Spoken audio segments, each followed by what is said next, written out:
countries. Good afternoon for you in Europe.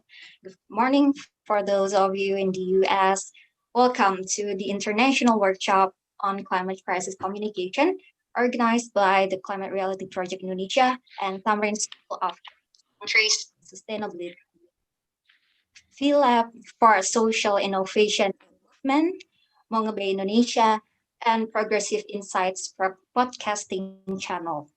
My name is Atika Rahma from the Secretariat of Climate Change Advisory Council, Ministry of Environment and Forestry. I'm also a climate reality leader, recently trained in 2020 back in July.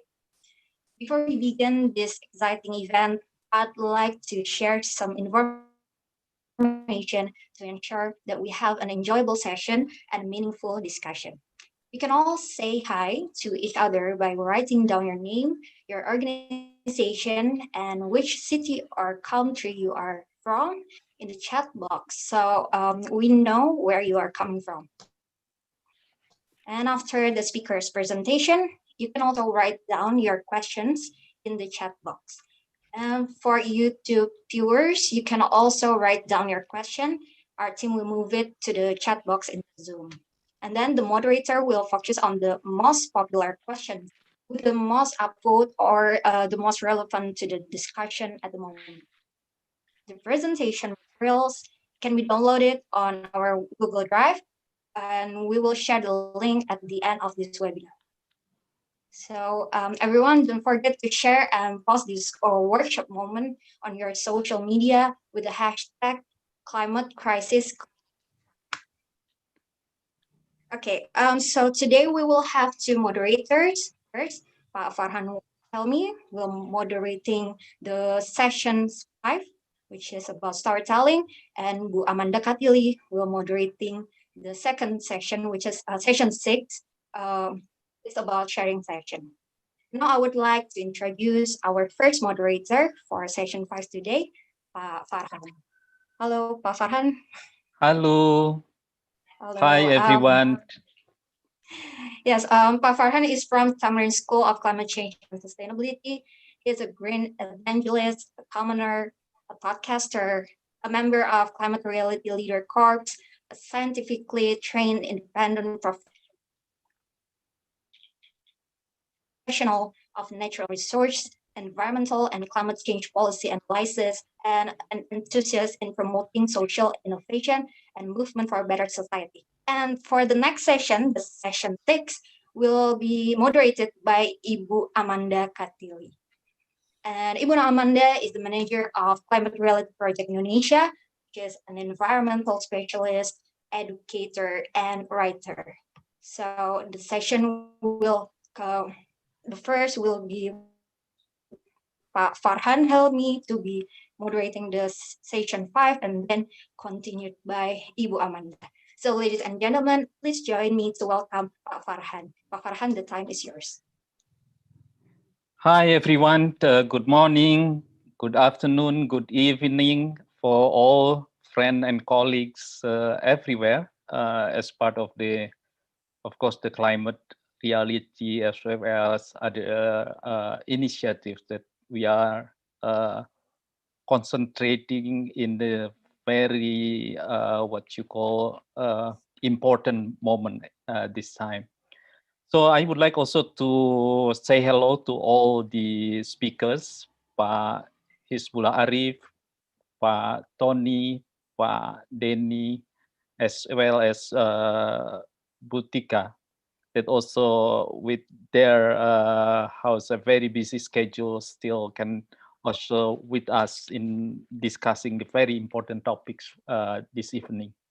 So the session will be discussing the importance of the storytelling, and I think in the last 2 days we learned a lot on how the complexity of the issues of climate change, but also we have the challenges and the not only the challenges how to communicate the message to the public in general, but also um, the issue is overshadowed by how to say the fighting with different political or economic interests in all level of governance.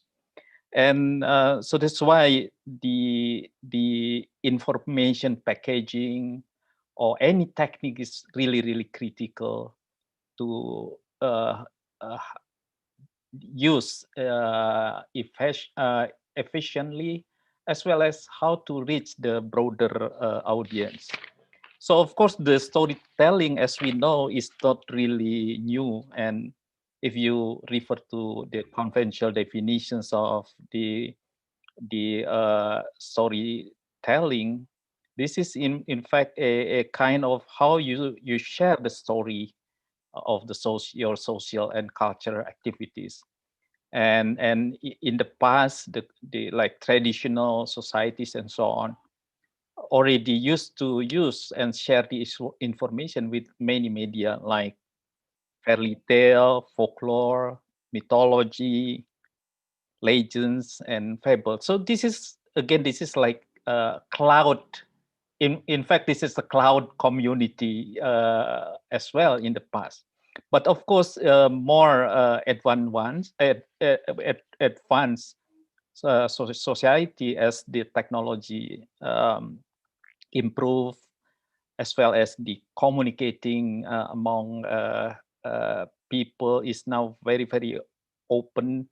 So there's also a new challenge for all of us, how this complexity of climate change can be also use any tools or any methodology or techniques.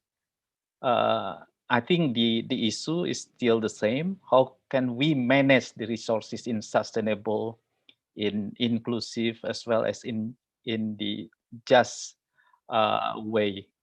So in this, but let me at the very beginning remind you that actually our workshop is not only focusing on the very specific on the technique, but how can you, for example, share the informations based on your experience to drive the story into the collective consciousness, and then hopefully in the near future become a collective action, and then changing the behavior. So with that, I would like to first invite Pak Ahmad Salman, Pak Denny, to share the knowledge and experience. So you have 10 minutes time. Um, the floor is yours. Please, Pak Denny. Okay. Okay, I'm go straight with the sharing screen.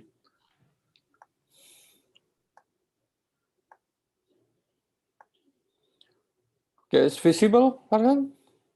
My slide? Yes. Okay. Okay, it's for hi everyone. Just call me Denny if you want to communicate through chatting facility here. Okay, I will go straight because we only have 10 minutes. I believe this picture was so familiar among us, especially in the Indonesian, in these last 2 weeks, right? And I believe this is even more popular across the border globally. Yeah. You will see the movie about this Minamata, who shot by a photojournalist Eugene Smith and published in the Life magazine. And about the storytelling, first, before I'm entering, we are visual creatures. We dream in visual and memorize in visual, right? So this is very strong element in communication. But before go straight there, I just want to quote from a movie, not from a professor. Yeah. So, what unites people? armies, gold, flags, stories. There's nothing in the world more powerful than a good story. Nothing can stop it. No enemy can defeat it. By Tyrion Lannister from the which I can remember the title of the movie, but here's what I started. Pictures, visuals, all right? This is an industrial landscape across the Dee estuary at sunrise as steam rise at there, yeah? About the power station, yeah? Shotton Steelworks, who are then heavy others industrial there in Wales.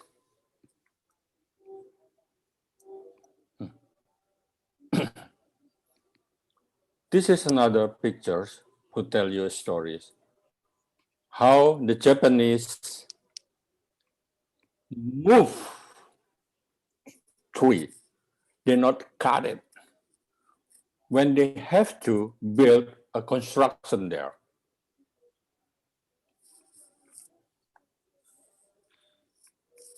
And this is from a campaign, paperless please. The paper, what we use, it means cutting a tree. Less power, less paper, less tree being cut. When you cut all the trees, it's nothing there. It's like flat. The landscape, you see the elephant there, it's nothing there. There's no tree, nothing.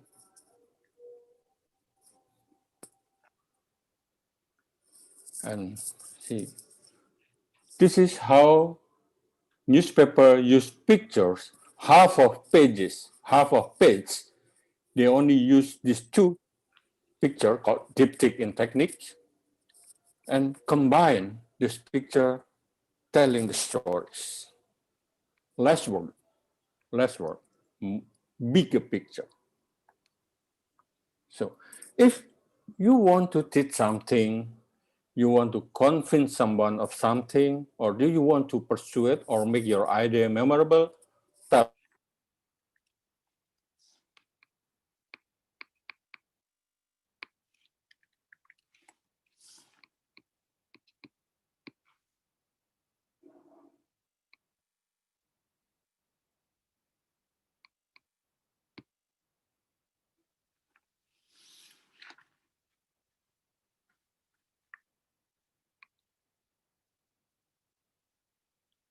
Hello, Dan.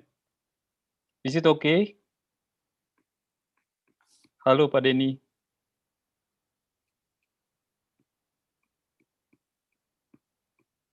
Kenapa ya?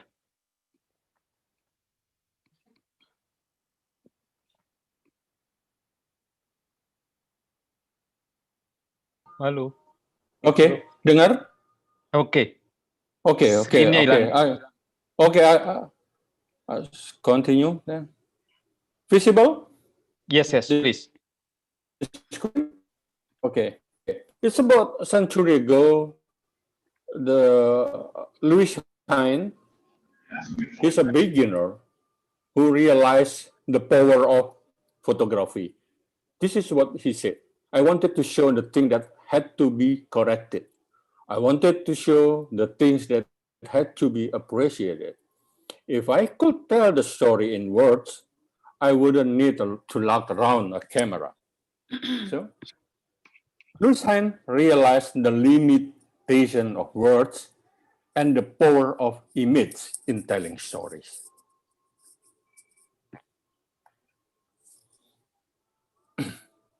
So, readers, this is based on the research, will first see the photos on the newspaper, then check the caption, then read the headlines, and if still interested, they read the news. Yeah? This is based on research. Photos play a major role to convey some ideas about the contents of the story in the text to the reader instantly. The photo takes the reader into the text. Image matter.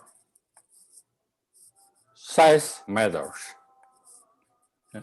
Stories without pictures and on the newspaper are read by an average of 12% of newspaper readers. Only 12%. If they accompany the story with a one-column small picture, it will attract the attention of 42% of readers. 3.5 multiples. Yeah. But if the photo become bigger, more interested readers will be. A story with one column, photos attract 42% readers, for example, will increase 55% when a photo is enlarged into two columns. A full four-column image grabs 70% of readers. Can you imagine if your newspaper says only have 1 million copy, with no picture is only 12%.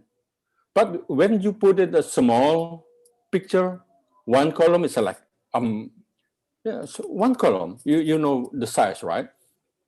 Will attract 42%. When you make it into two column, 55% people will attract with the story.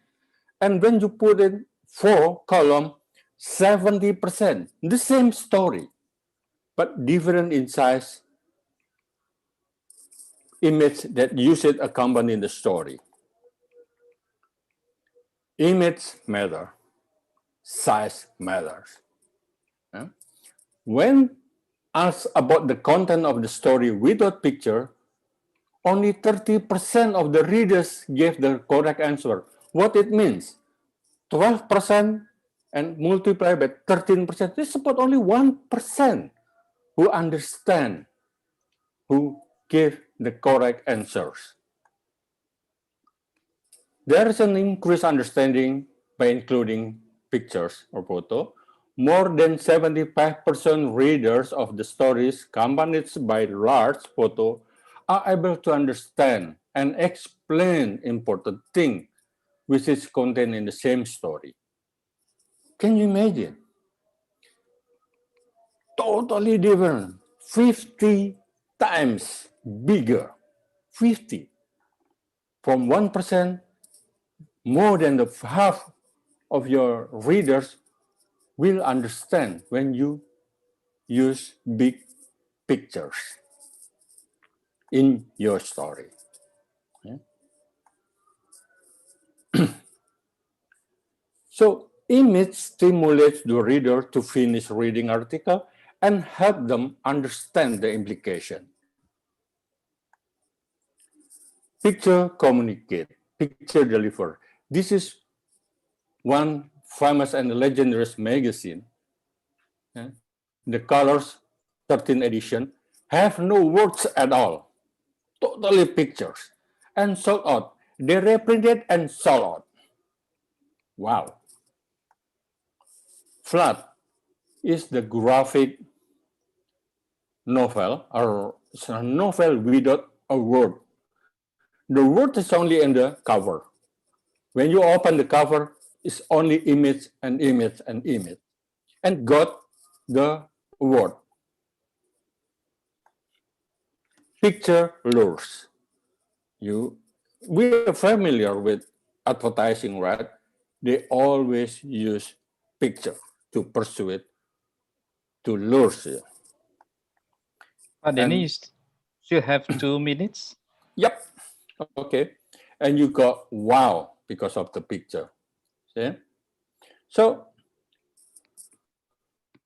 the power of picture is being vivid and emotive, drawing the audience and making it powerful in shaping persuasive message. This is result of the research by psychology professor of University of College of London, for UNESCO. It's about climate change research. Pictures can translate into any culture. Photos are like the euro, a common currency. So it's almost universal. But be careful.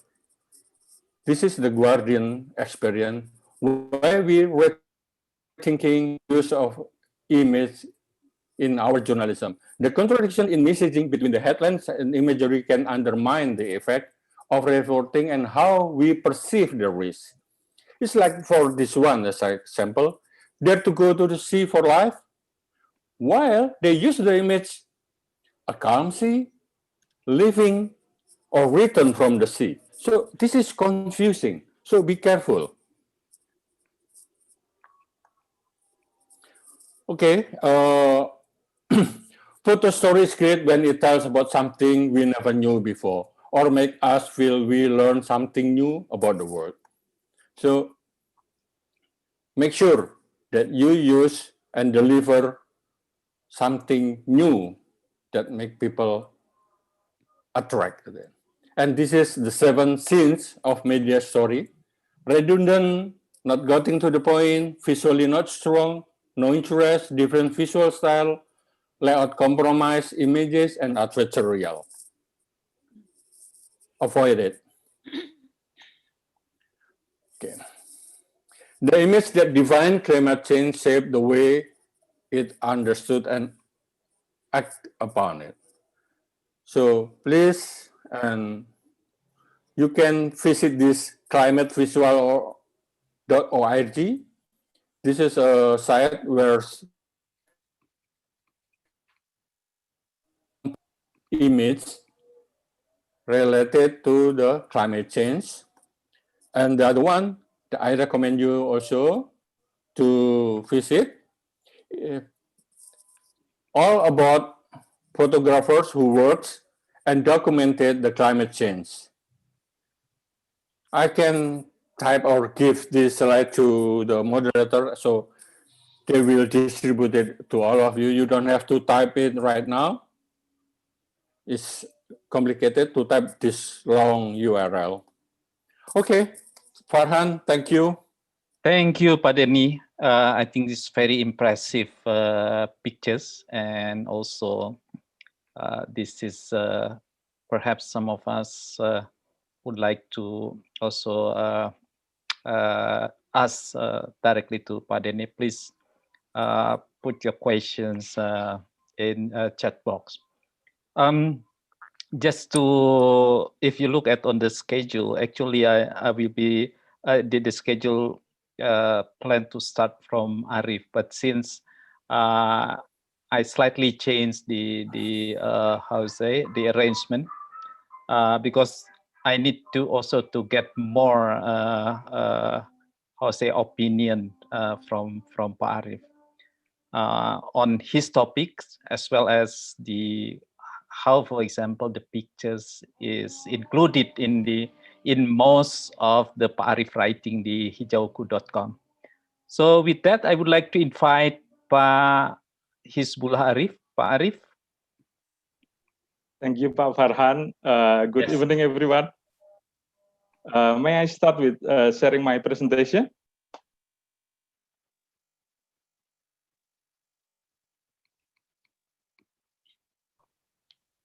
Can you hear me, Pak Farhan? Yes, yes. Oh, yeah.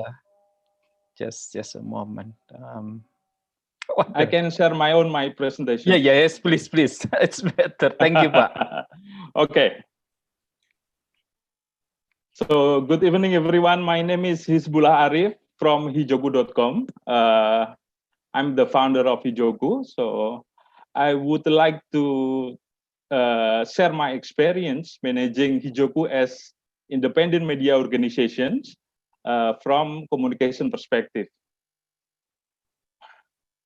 So the topics that I will present right now is green advocacy, how to change behavior and solve the climate crisis.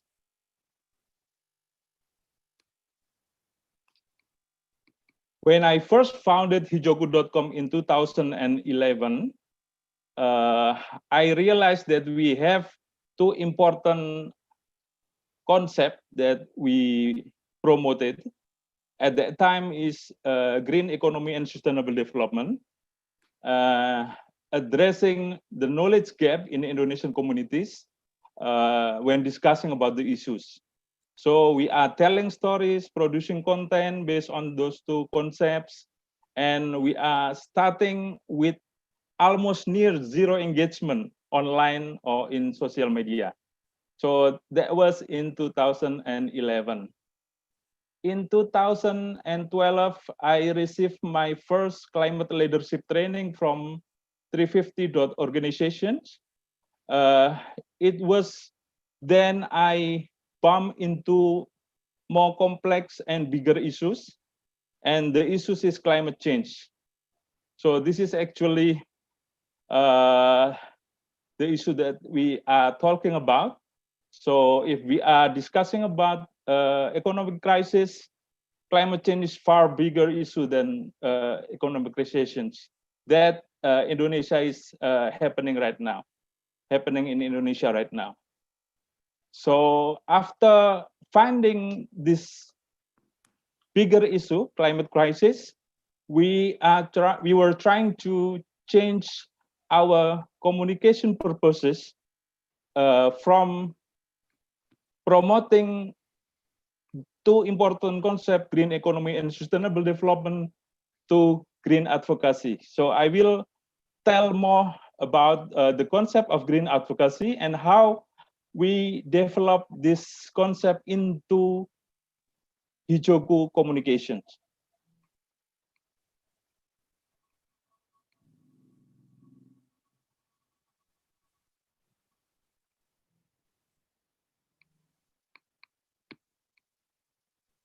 Green advocacy, from the very beginning, we are addressing climate crisis as the core problem. And if we talk about climate crisis, we found that climate crisis has interconnected links between environment, economy, politics, and human behavior. So we are trying to find new communication purpose at hijogu.com. And let's not confuse between communication purposes with communication target or communication platform, type of communication or style used in communications. Communication purposes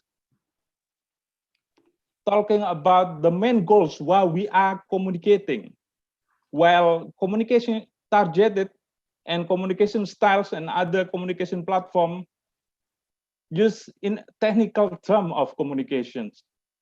So when we are doing writing opinion, producing videos, creating infographic and giving training, presentation, giving lectures, we are doing a communication initiative.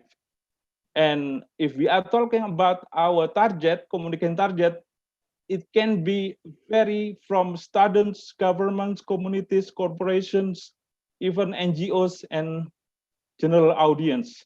We are using social media, we are using webinar like we are doing right now. We are using Twitter, Instagram as our platform to communicate to each other. And we are trying to engage with our stories as good as possible. And it is becoming our styles in communicating our messages. So the key points of adopting green advocacy is actually, we understand that building resilience from climate crisis should be based on three pillars. This is a scientific report from Nature. The three pillars are information, mitigation, and adaptations. And when we start adopting green advocacy, it becomes a systemic approach to address the climate crisis by using communication as the main tool, because communication is actually the act of sending information from one to another, and it becomes one of three pillars of communication of climate change, building resilience from climate crisis based on scientific report on Nature, written by Kevin Ehrenberg and Melinda Marquez.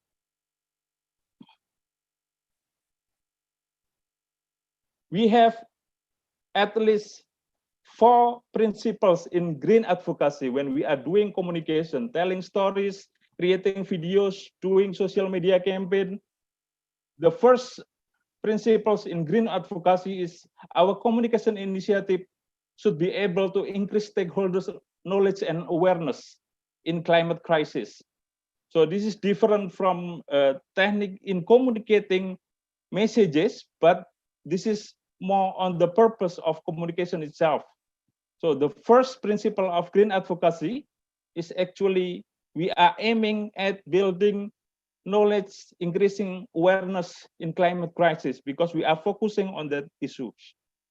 The second communication initiatives be able to build stakeholders' capacity to deal with climate crisis. So when we are talking about capacity, we are talking about the ability to handle activities like mitigation and adaptation in climate change. And we are doing the communication initiative, whether it is online or offline, but the purpose goes to the building stakeholders' capacity. And the next principle of green advocacy is actually we have to use the communication initiative to expand our network of climate activists. This is one of the purpose, and also stakeholders to push forward climate actions. And the last, we are trying to use communication initiative that could address certain behavior or policy that support climate change adaptations.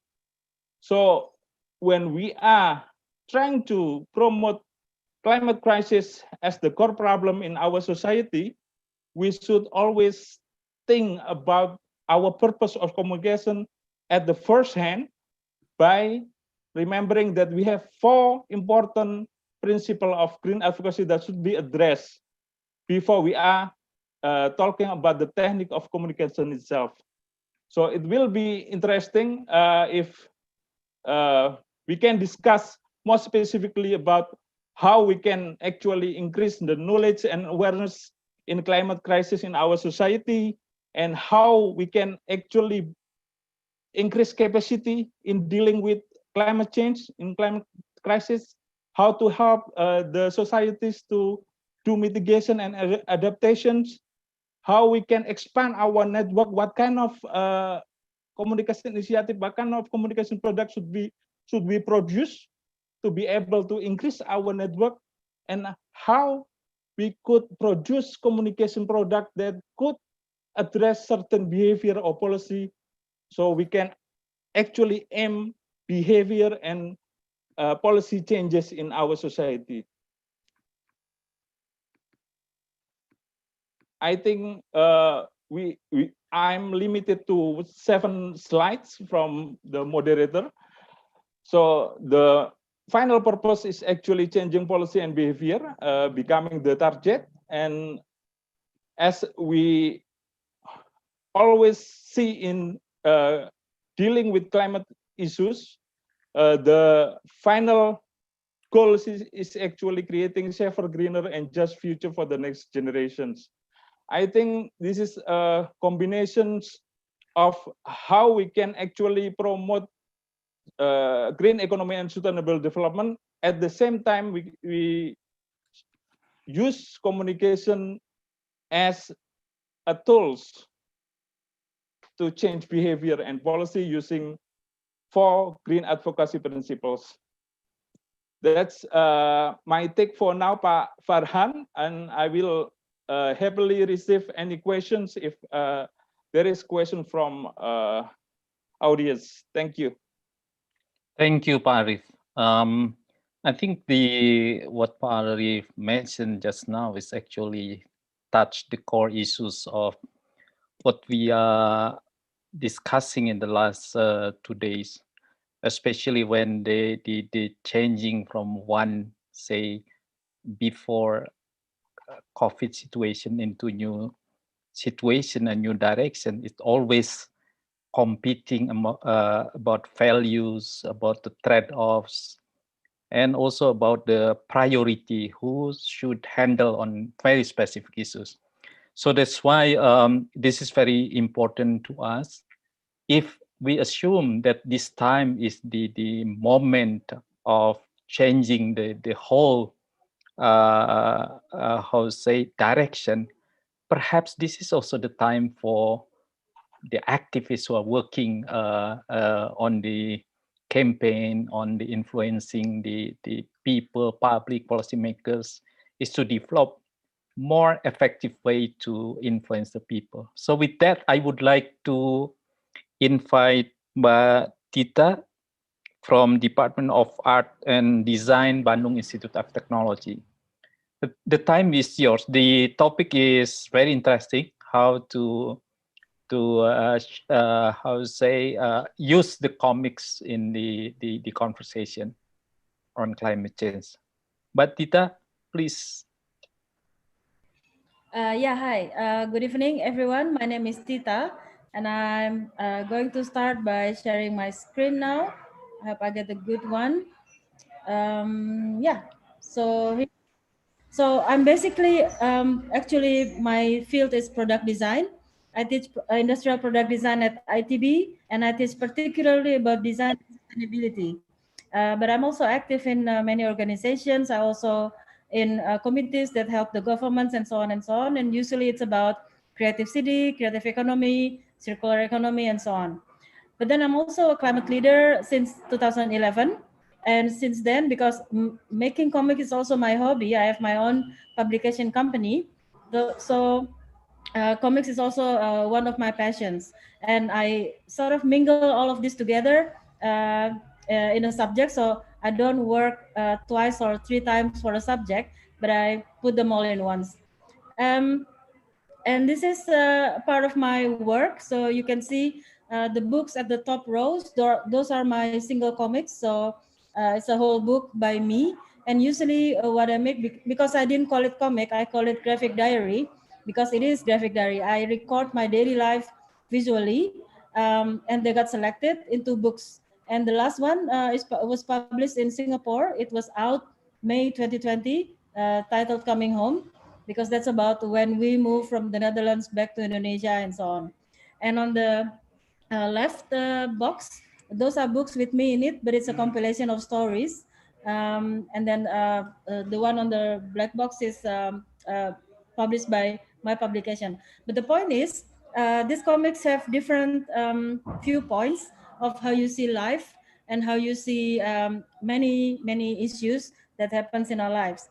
And sometimes, well, because I know when I returned to Indonesia in 2007, things such as graphic diary didn't exist yet in Indonesia. So they didn't want to publish my comics because it's not a common form. So that's why I make my own publication company.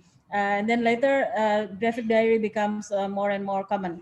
So that's why if you see this slide, this is how I write my story. It can be a note where I made a trip, for example. It can be an impression of the day that I found. It can be a reflection and so on.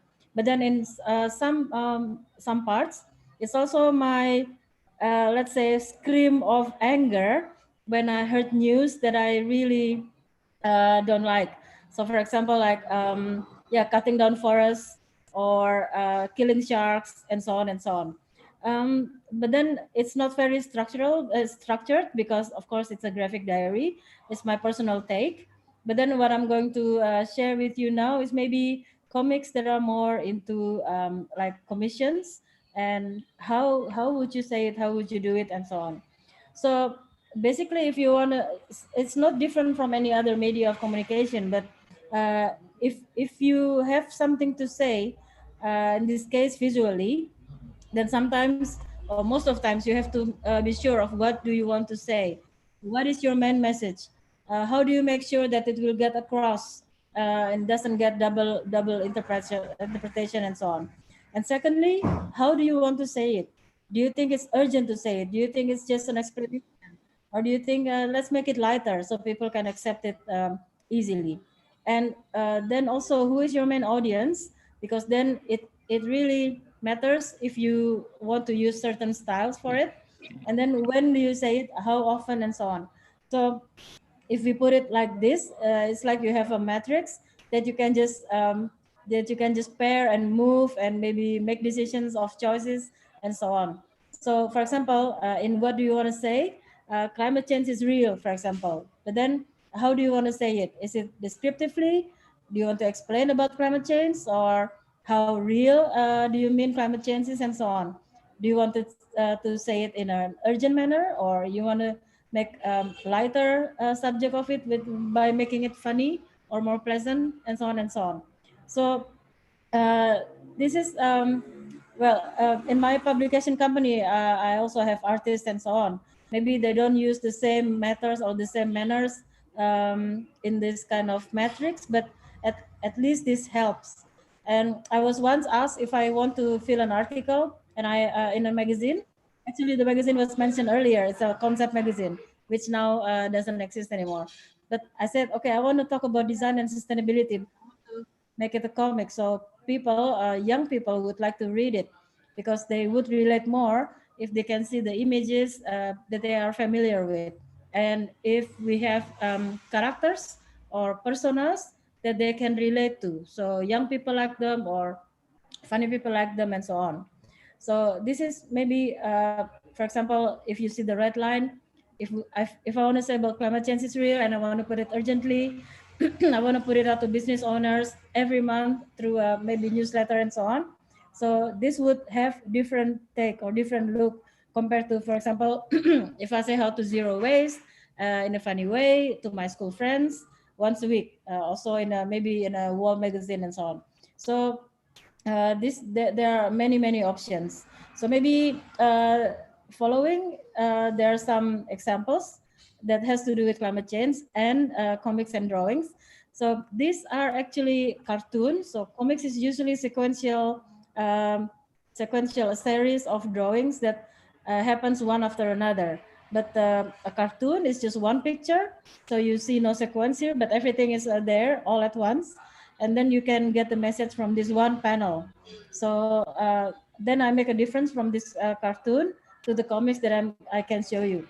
So uh, uh, having to do with climate change, usually in cartoon, people are drawing things. This is the advantage of cartoon, yeah. So you don't have to be always logically drawing it naturally, like how you see it, but then you can play along with your imagination with any form you like and with any style you like. And then also there's a style of how to tell things differently from one another. So especially in editorial cartoon, when you have to bring out something that's really relevant to the day and to ask people to really notice a certain kind of issues that are being edged now. But this is comics. So if you want to see the resources, they're there at the caption. So on the left, there's a comic for explaining about this climate change. But then it was published in a journal, Nature. It's called Nature Journal, which is peer reviewed, which means it's sort of prestigious in the scientist world. So, but it's in the form of comics. But this is a explanatory comics, and the audience are scientists and maybe other than scientists, but then the main audience are scientists. So they have to make sure that the drawings are correct. The drawings give good sequence, and it has a good explanation on things. And in the middle is a comic also about climate change, but then it's based on true stories. So I read, and the audience is not particularly scientists, but it's the general public. But of course, it's not for children because it's maybe too serious for little young children. But then it can go for the youth and so on. And at the right hand side, this is a series of comics. It comes in strips. So usually one story contains of 3 panels.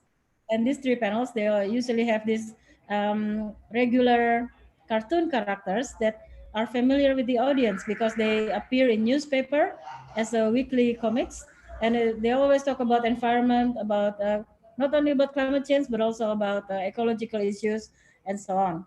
So this kind of comics usually have characters that they build, and the characters are already familiar. So if you, for example, if you read your Sunday morning cartoons or comics in newspapers, which is maybe no longer a habit now because newspapers already come in digital form. But if you have this nostalgia, then you see that every Sunday there's a huge, just one page full of comics from different authors, different artists with different subjects. So there are these kind of comics that really you don't have to explain about the characters anymore too long because they've been there for weeks, and then you should know your audience and so on. Uh, Forms can be different, the style of drawings can be different, but then again, the message you want to get across, will they get to you that quickly, or will they be that compelling, or do you want to send a shocking scene or anything else? Um, and as you can see here on the left hand side, we have these characters appearing in a DC Comics, in a what is it, Batwoman, I think. And well, so sometimes you want to put in a figure in your stories, which is already having famous characters. As you can see up there, also Superman, climate change in recent kids comics are here.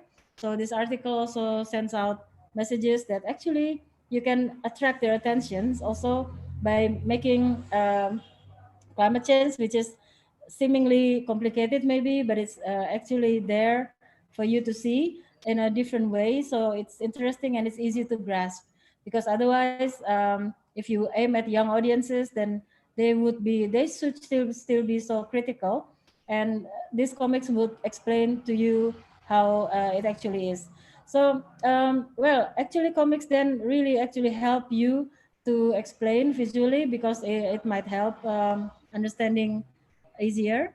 And it's also a form of expression that you can take from the artists themselves.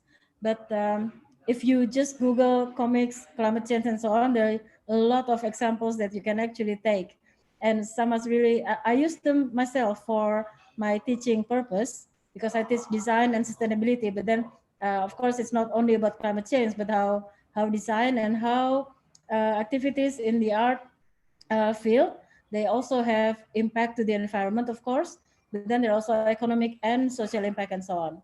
So, well, thank you. I think that's from me for now.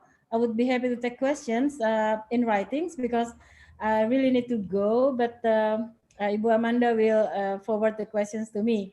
I'm now in the middle of, this is the city of Ambon now. I'm usually based in Bandung in West Java. So now I'm in the East Indonesian time zone, but I'm still also in the middle of another meeting. So thank you for the opportunity, Bu Amanda and Pak Farhan and everyone. Happy to be here. Thank you, Madita. I think this is very insightful, I would say, presentations, and also the a lot of good example of the how the message also can be channeling to many visual graphics. So with that, I would like to invite, this is very interesting, the how the Pak Irfan with the 350.org translate that into the movement. I mean, as you see, that's the way the artists, the activists who is working on the campaign, but still working quite some time on the not really targeted into the, for example, speak to the truth on any policies, on any issue happen on the ground. So with that, I would like to invite Pak Irfan Tony to share knowledge as well as the experience. Please, Pak Irfan.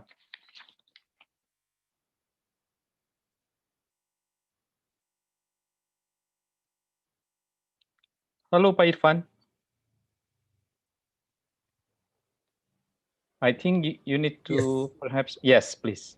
Thank you so much, Pak Farhan and Ibu Amanda. Yes, it is an honor for me to be able to speak here sharing the screen together with many great speakers coming from the Climate Reality Project in Indonesia. I would like to share some kind of learning for me as a member of the 350.org digital team. So basically 350.org has been established since like probably more than 10 years ago, but in Indonesia, we have around 4 years ago. I would like to tell stories about the digital storytelling. Digital will become our backbone for our campaign activities. So we have our own digital storytelling lab even. So we also do regular kind of training on the developing content and also modules on digital storytelling. Why digital storytelling? Because we believe that everyone has the power to tell stories and the stories of their community, basically. Stories has the capacity to build a relationship and empathy between groups of people. And also we believe stories have the ability to encourage people to act and to stay involved and also do some action.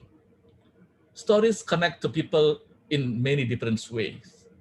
So especially in this phase of climate crisis, we need more storytellers around the world to communicate the realities, the victories, and also the hopes. If we're able to inspire people, able to inspire communities to look and see, to hear, and really take in and document what is happening around them, then we can engage them, more people to continue the call for the change that we need to create the future that we want, basically. We also believe that there is no single stories when it comes to the climate change. It is impact everyone in the world, but it's impact everyone very differently.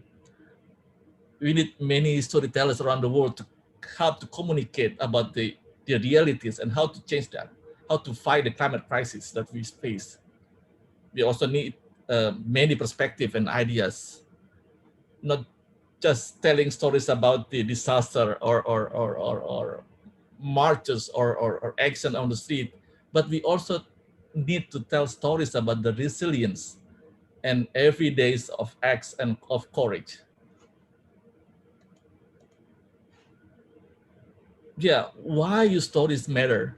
Because to build a vibrant climate movement, it is going to take more than just a few big names to say that ideas on sparking change. We probably need more 10 Gretas or even 10 Ibu Amanda Katir to encourage people, young people to really do some action. It is going to take everywhere, to take people in everywhere, basically, speaking up and able to speaking directly to their communities. Yeah, because basically people didn't know. No one knows your community like you do, basically. You're able to speak differently with the people that near to you, that close to you, your family, your communities, your people. You can be the one that sparking that change, that energize the community and bring them to the movement for climate justice. So yeah, what kind of storytelling that we can do, that we can develop? There are many forms. The first one is about a personal storytelling. I believe also that Greta's stories about her stories about doing strike in front of the parliament in Sweden is actually encouraging people to do some action altogether, starting from young people like 3 years ago, or 2 or 3 years ago, and starting building up into 8 million people doing the same strike happening last year. So basically, a personal storytelling, you can do some sharing of your experience and learning. Second, about the campaign storytelling. So basically, sharing stories behind an issue or campaign and why it matters to you. The third one is about the digital reporting. I think this is kind of the thing, activities that been doing by 350, basically, to do some digital reporting, to documenting a specific action on event using digital tools and also communicating to an online audience. We tell stories coming from people in Pacific and also tell story from people from in very remote areas to spark changes, basically. And number 4, kind of storytelling is basically the community storytelling. Stopkan aja, jangan matikan, stopkan aja. Okay. Yeah. Can I continue? Okay, for the community storytelling, I think Indonesia has a long stories about this kind of form, because Indonesia probably has a long history of oral storytelling as well. We believe during the tsunami, we know people are also sharing stories to relieve their condition through stories, and I think based on that we can develop more kind of compelling stories that encourage people to stand up and fight and make some changes. So yeah, what is the structure of story that compelling? So we took some kind of approach coming from a professor from Harvard called Professor Marcel Gans. He believed that a good public story is drawn from the series of choices that structured as a plot of your life, the challenge that you face, the choices you made, and also the outcome you experience. So basically there are three elements. The first one is story about self, why you were called to what you do. It is quite interesting because the process of creating our own stories actually is very enlightening and also can be part of the healing process. There are some research about how stories are able to recover some kind of a trauma that has been affected to some people or some communities. And the second one about story about us, what is your community or organization has been called to do, and how it share the purposes and goals and vision. And the third one is about the story of now. It's about the how to take time to what is the urgent challenges that we are trying to overcome, and why does it matter at this key moment? What can people do to solve it? So this is kind of structure of the good story and has been developed over time, and then we've been trying exercising and also doing some trying studies on this as well. So some of the stories you can see on our website. I can share you some of the information. Oops, sorry.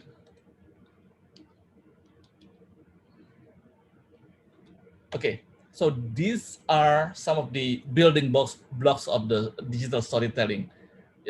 Before you're able to try to communicate what is your stories, you probably have to explore. This is like simplified version of the digital storytelling. The first one, you need to create an outline basically.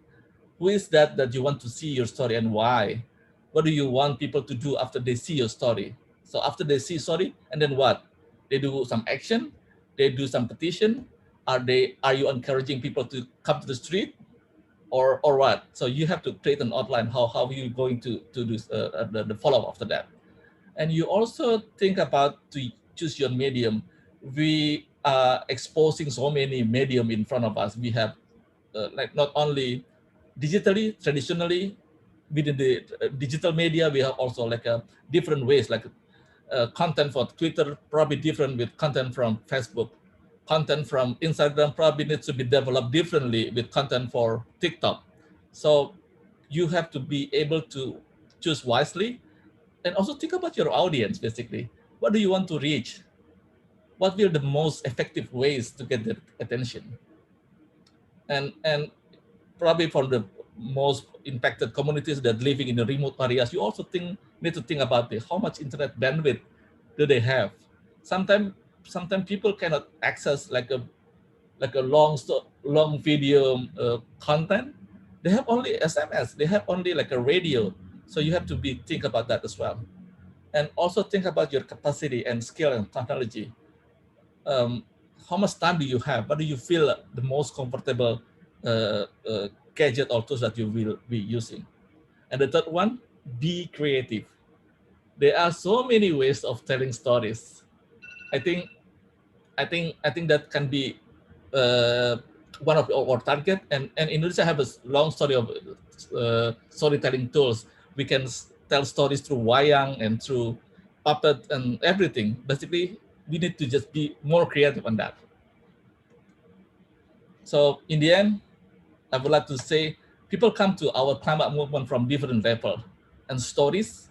digitally and traditionally, weave them together. Stories also bring voices from the voiceless and offers diversity, a perspective, different paradigm, and also leverage spirit of solidarity for a climate justice. I would like to share some stories about this very short movie. It's only 3 minutes. Hopefully, I have time. This story is about the journey of the people who actually in the remote areas in Pacific. We would like to expose the stories about people not impacted, not only seen as the prone areas, but we would like to also like to see them as the leaders, the the the the the, the healers, the nurturers. We would like to bring that. Hopefully, have time. I would like to share this video for you guys. This one. Yeah.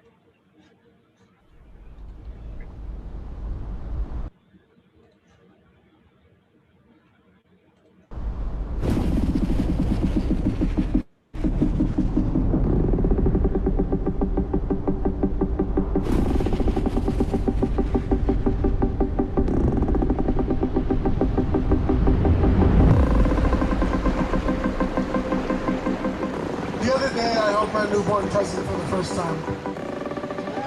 I am 22 years old and I've never been to my homeland.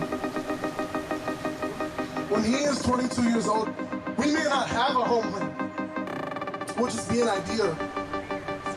The history of our people will have been swallowed by the ocean and will become a myth, a story, and there'll be nowhere for our roots to grow from. We, as Pacific Climate Warriors, are fighting not only to protect our future, but to protect our past. Our ancestors' history, our people's mana, our families' homes are all at risk. And some have already been lost.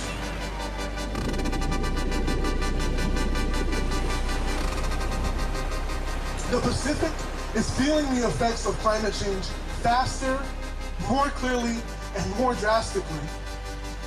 As a collection of nations that contributes to less than 1% of the global carbon emissions, we are facing the consequences of climate change in full.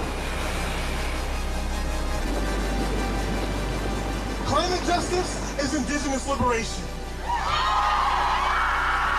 Climate justice is patriarchal liberation. Climate justice is our liberation. And we refuse to be silent as our way of life is being threatened. So to my fellow warriors here, I say to you, you are Matangi Malohi. Strong winds villaging children, brown bodies molding brown minds, moving between healer and warrior, formulating the visions of liberation for years to come. And to the rest of the world, we say, we are not drowning. We are not drowning.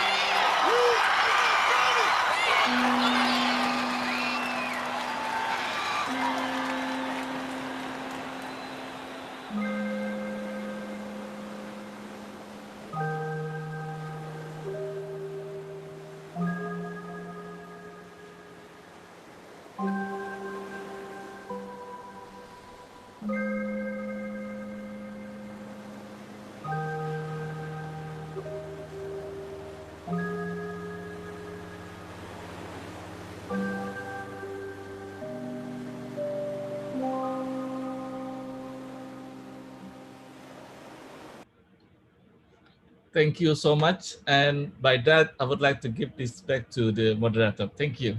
Thank you, Pak Tony. It's really, I think it's really inspiring. I think it's, we also have the very, how to say, inspiring thoughts from all other panelists.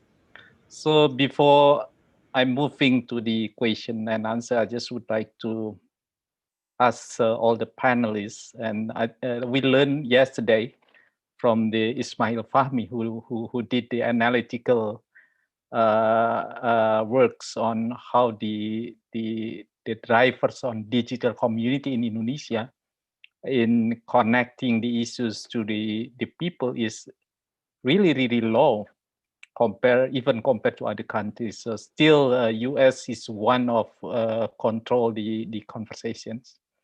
So just referring back to what all the panelists mentioned, I would like to ask you, what is actually the missing link between the digital communications and the real action?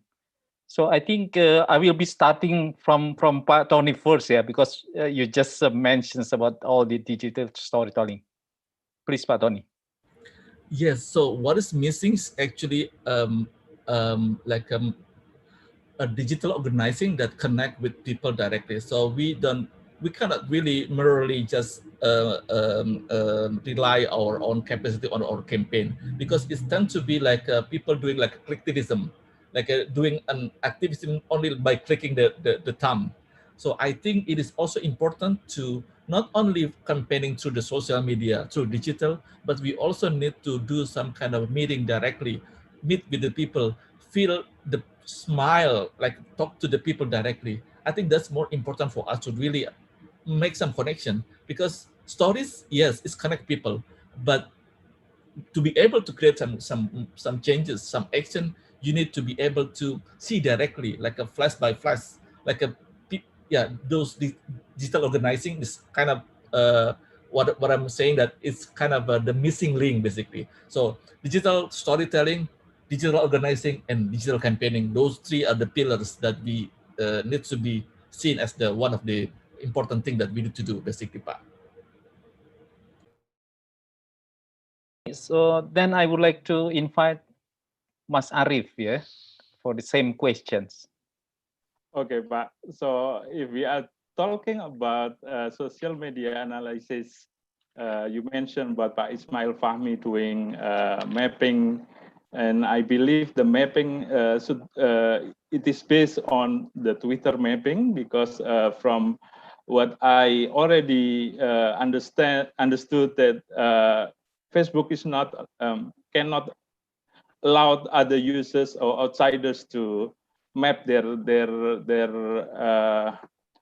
timelines. So when we are talking about Twitter, from my experience handling the social media in hijogu.com since 2011, we are now becoming one of the biggest green network in Indonesia. We have more than 230,000 followers, and you can compare to any other organization. And basically, we are using the same concept of green advocacy. We know what we are trying to share. We know what our purpose of sharing communication. We are trying to educate people. We are trying to increase awareness. We are trying to engage with more friends to fight the climate crisis. We are trying to promote studies, analysis, promoting green economy and sustainable development, solutions on how to move beyond fossil fuels. We should understand what we are trying to communicate. And if we are talking about what we are trying to communicate, we should be back on the 4 purposes of green advocacy. So we are trying to increase awareness. We are trying to build people's capacity to respond with climate crisis. We are trying to expand our network. And lastly, we are trying to address changing in behavior and policies by lobbying on certain policies, not by ourselves, but using also communication with other organizations like Greenpeace, NGOs, 350, and we have connected. We have our asset is our green network, and it's expanding, and this is proof that we have succeeded in using our strategy. That's my point, Pak. Thank you. So with the same questions, I would like to invite Pak Denny to share your view on this. Pak Denny, are you still with me? Yes. Yeah, of course. In my opinion, this is about transition. It's a matter of transition, Farhan, because what so-called digital world is something new for us, okay? And only limited persons, a few who mastering in combine it.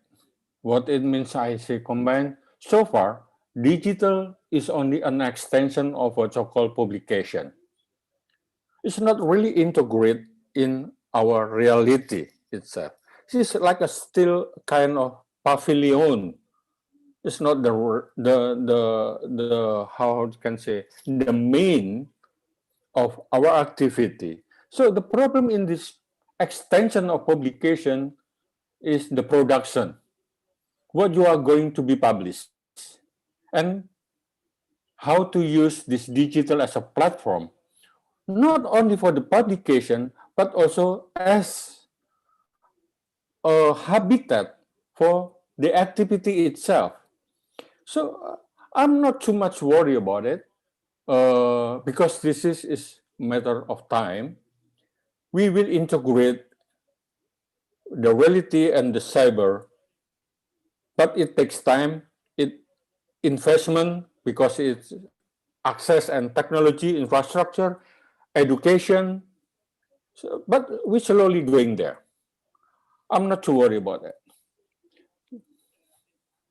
That's Okay, it. thank you, Pak Dini. I hope I can also get some thought from Tita, but since he's now have no access to the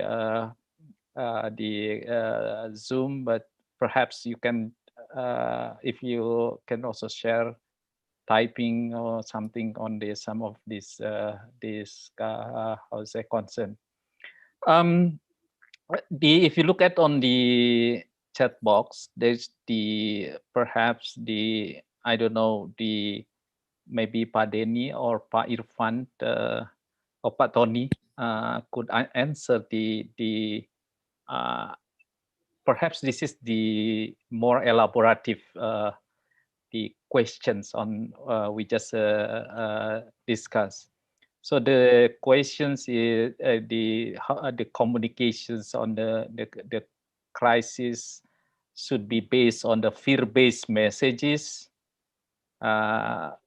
Also the resilience on the positive grassroots side, and then also the programs of the NGO donors government side be in the form of storytelling features and hard news. What do you think on these how to say questions? Just a reflection. If you observe all the conversations on Zoom, for example, even NGO, government organization, the private, this is only one direction communications. This is just moving the offline conversations into the online. But even they don't open up any room for the conversation. So again, I would like to ask Pak Tony on this and also other speakers. Yes, thank you, Pak Farhan. This is interesting kind of topics because developing a digital conversation, especially on the climate crisis communication, should be able to be developed in two ways communication, or even third way, three ways communication. We also need to talk about the impact to direct to the communities directly. We also need to talk to the regulator, basically the government, and also we also talk to the young people or also the communities that not really connected to those two. So basically creating a space, creating a forum, or creating, basically a space to connect those three pillars of people, of communities. That is one of the important things that we need to do. But I would like to focusing on the digital organizing, which is one of the key activities that has been done by 350. Actually, by connecting digital organizing, by creating a space, it can be done by digital organizing. So if, like, for example, at the moment we have around 12 groups, young people across Indonesia, that we regularly doing some kind of conversation, and we encourage them to talk about what is climate crisis based on your perspective. What is your take on climate crisis? So, like, for example, like I put it on my presentation, people coming to the climate movement in many different levels. So they have different levels of understanding, they have levels of background and everything. So basically creating a space for them to really talk about what is near to them, connect to them, that engage to them, I think this is important. And then they can also start to talk to their families. They can start to talk to their friends. They can start to talk to their students basically. So creating those spiraling or viraling kind of a conversation is also something that we need to do. Yes, we cannot really have the big space for that, but by start small, by connecting with people and connect with what they have, not what they know. Basically, it's important because then we can share more stories. We can make connection not only about climate crisis, and then we can create connection through climate action. From small Greta activities, 1%, and then can be like a million of people. I think that's kind of a work that has been done by digital storytelling and organizing. So it is tiring, it is long and windy road, but I think that's something that we need to try to consider. Thank you. Thank you, Pak Tony. So we will be starting from small Greta to big Tony, yeah? Okay, so I will be continuing the question. This is very related to the question of Arina Friel. Perhaps this is Pak Denny would like to share your view on that.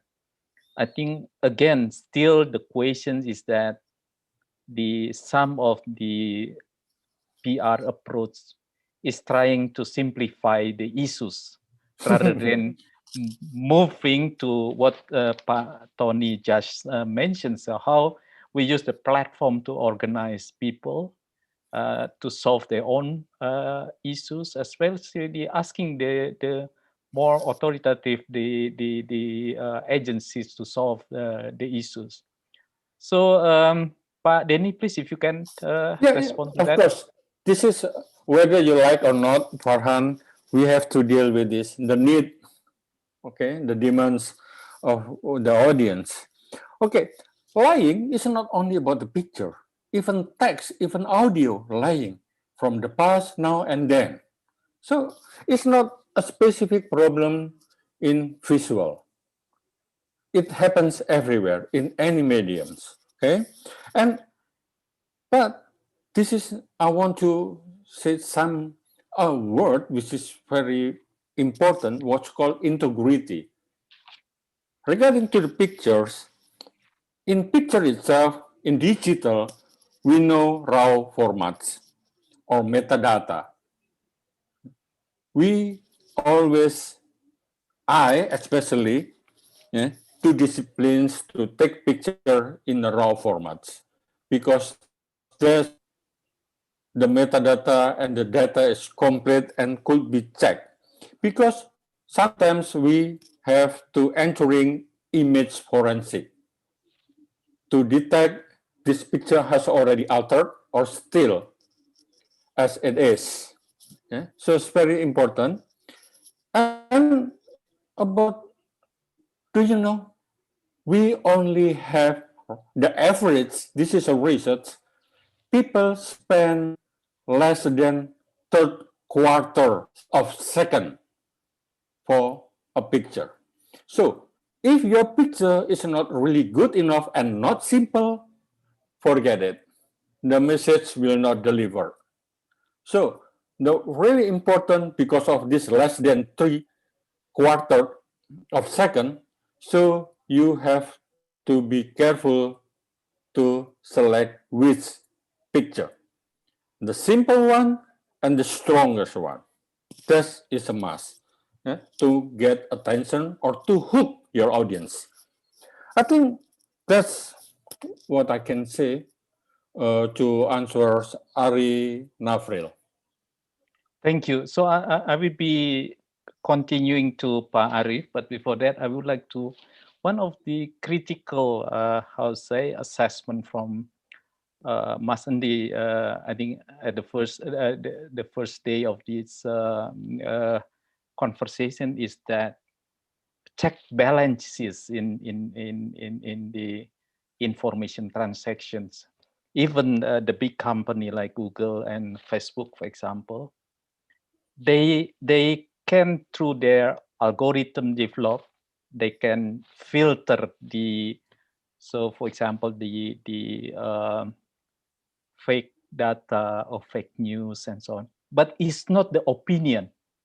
In most cases, people is directed to the driving with the opinion with the big name, with sometimes if you look at on the WhatsApp conversation, you can always mention this is a senior journalist. So people at the very beginning, the framing is that, look, the writers is the very big guys and then with the high reputations. So with that, how the hijau.com how say solve these issues? Okay, Pak. First, I would like to answer your first question about communicating fear. That was the principle I always try to avoid. We are not trying to communicate fear. We are communicating hope. We are communicating solutions. I was expecting when I tell you that we should increase people's awareness and knowledge, we should increase people's capacity. I was expecting someone will ask me, what kind of communication should we develop to increase people's capacities? What kind of content should we share to audience to increase people's awareness? What kind of communication products should be produced to push forward into green and sustainable policies? I was expecting that kind of questions. Actually, if we are talking about climate awareness, one should be promoted is actually scientific evidence. It's overwhelming, Pak. Scientific evidence when we are in it, this is related with your second questions, actually.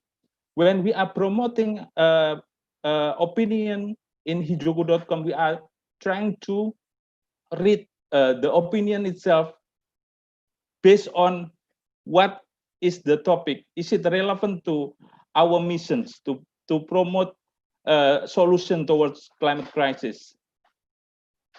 Is it trying to increase our network? Is it trying to increase people's knowledge and awareness on climate change or any other environmental issues?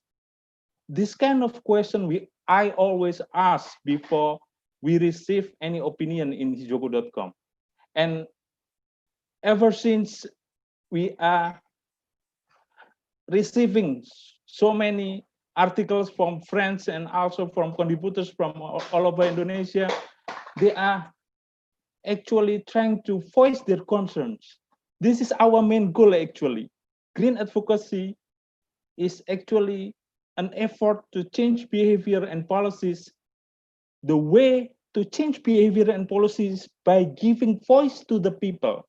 When people could voice their own concern, it means people has the knowledge first. They have the capacity to write their opinion, and then they have the solution offered in their opinion pieces. These three concepts I always try to promote when we are accepting or receiving opinion pieces, especially in hijogo.com. That's I hope it could answer your question. Thank you. We need to wrap up. A lot of questions is actually, so that's why the last perhaps 3 or 5 minutes, I would like to ask also more critical question to you. Post the question, because in the first day again, Pak Rizky from Mongabay Indonesia mentions very interesting reflections. The challenge for journalists, for example, is always they have the issues, they have the fact, but they have it, since the issues of climate change is very complex and need the transdisciplinary how to say knowledge. So they have an issues of knowledge. But even say the journalist has the knowledge, they need to ask the authoritative figures like scientists and so on to confirm this is really deforestation, this is really forest fire, this is really climate change. And according to Pak Rizky, no one until now would like to have the clear positions on that issues. So then the issues become something like the issues discussing only the small group of people. So I would like to ask all of the panelists as the closing remarks, and then if you can also respond to that, starting from Mas Tony. Please, Mas Tony. Thank you, Pak Farhan. It is really, really critical question, and I believe I don't have like a direct answer to that.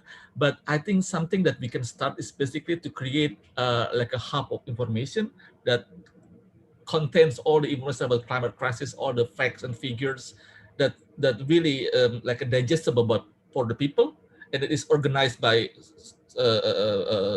expert basically. Pak Farhan probably can be part of that process as well. Ibu Amanda, Pak Farhan, Pak Arif, and also inviting all the expert on the climate crisis, and then we can have like a hub of information. I think that's kind of a starting point that we can do. Second, I think we should continue discussing these topics. I mean, like this forum is very great. I would like to really happy to really be part of the process of creating a more regular kind of conversation on this. And the third one, I think let's do this. Let's make it real, because there are so many people expecting this information. So we can create like a more solid information, and we didn't want to create hope on the social media, and we can be source of information on climate crisis. Thank you. Thank you, Pateni. This is also make me more confident, because I need to formulate the follow-up activities. I think this is one of your commitment is really appreciated. So with that, then I move to Pak Denny on the visual, because he also training not only Indonesian but also all the. Sometimes he used to work for the Malaysian partners and so on. So I would like to ask Pa Denny on the same question. Can you unmute Pa Denny? Yes, yeah. please. Sorry, Farhan. Can you? What is the question actually? Because I'm a bit confused. I think the short, journal there's a challenge from journalists to be as a part of the changing behavior, because the issues of climate is very complex, and then need the expertise, and there is no even authoritative figures or scientists can also confirm on the issues for many reasons. Please. I think the key is to integrate the activity and the digital and among the stakeholders, not to migrate to the totally digital, but it's combined. What Pak Tony said, I think we started from a small thing, reachable, and as a network, I believe. I can only say a network in actual real world or even in digital, and of course with a selected resources. What I mean selected is not to become elites, but integrity and expertise, and of course with authority, because with no authority, so we only talking and talking. That's it. Thank you, Pak Denny. Then I would like also to ask Pak Arif as a journalist. I think sometimes this is just my reflections. If somebody posting an issues on change.org, even I myself didn't questioning what is actually just simply looking at, oh, this is very sad, news. Then I sign and support. So this is the reality in the digital. So what is your reactions on that? So as a journalist myself, I never position myself as an expert, especially a climate expert. I'm not an expert in climate change, but I know where to source reliable information on climate change. From our network, expanding network, we receive so many analysis, research results, solutions in terms of moving towards, for example, into renewable energies. What is the position right now, and what is the solution provided by the organization? For example, International Energy Agency. Every time International Energy Agency publish a report, they always contact us to help promote the report in social media. We use, if interesting, the report will be rewritten and published in Hijoku in Bahasa, in Indonesian. We have so many sources. We have so many compelling evidence when we are talking that human behavior have caused the climate change. We have so many solutions that we could promote from research organization, from lecturers, from so many organizations like NGOs, even 350 so have created so many campaigns, and we help share their concerns. When we are talking about environment, we know one authoritative body, United Nations Environment Program. I always source information from UNEP, United Nations Environment Programs, and always try to check whether the information is accurate. The most important for journalists is actually you should know where to source your information, and then rewrite the information and share to your audience as simple as possible, as clear as possible. If you cannot do a multimedia content, it's fine, as long as the message you write, your message you produce is clear to any audience, that you are giving solution, you are giving roadmap to move beyond fossil fuels to renewable energy, for example. Everywhere you can visit Hijoku and read the result of the study and source the information. We always mention where is the source of the information, and we always try to make sure that the information source is reliable from reliable organizations. That's my point, Pak. Thank you. It was excellent sessions. Just a big applause to this session, to Pak Tony, Pak Denny, Pak Arif, as well as Mbak Tita. I think we will be continuing the conversation for sure. If you still have time, I think the organizer assigned me to simply summarize what what is the summary of the conversations, and also some concrete ideas that like you just mentioned, some of you just mentioned, on the pooling informations, on the check and balances, and so on. So once again, thank you very much for your insight, and also your knowledge and experiences. So I think I would like to offer to Ibu Amanda, but before that, this is like a it's not really a COVID protocol, but we have also a certain protocol to have a group picture. So I ask Arifah or some of the organizers to take a picture together. Halo. Okay, Mas Farhan. Mau gaya apa ini? Green ring? Green ring. Okay. Okay, we have 3 pages. 1, 2, 3. Before Biden.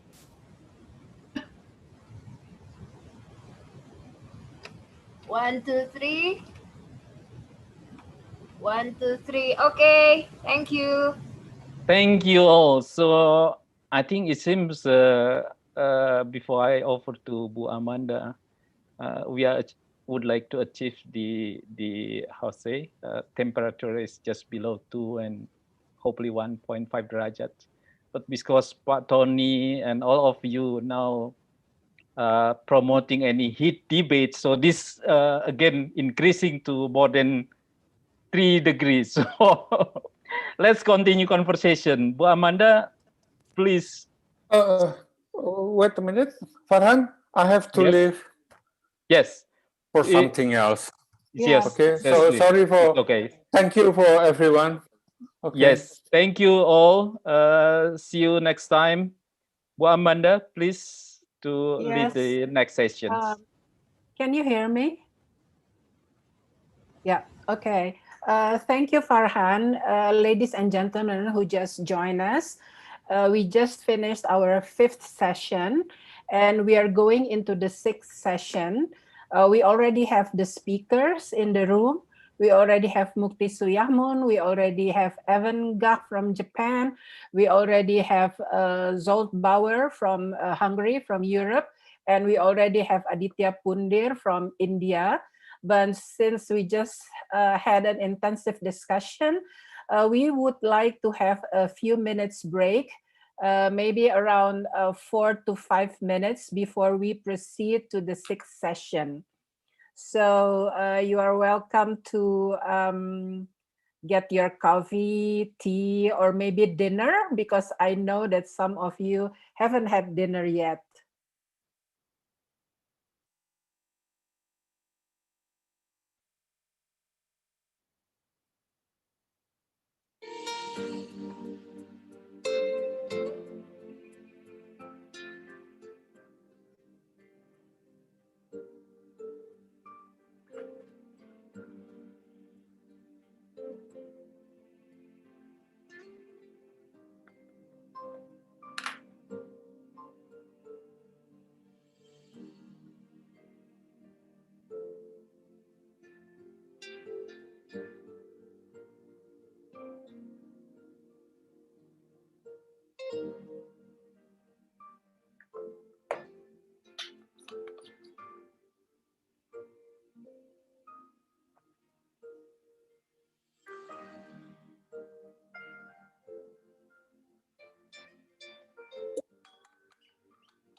Hi, we're back. And is my voice okay? Hello, can anybody hear me? Yes, Okay. yes, Ibu. Thank you. So session 6 will be about sharing experiences in different countries. Can somebody please help me mute the other voices that we don't need? Okay. So session 6 will be about sharing experiences in different countries.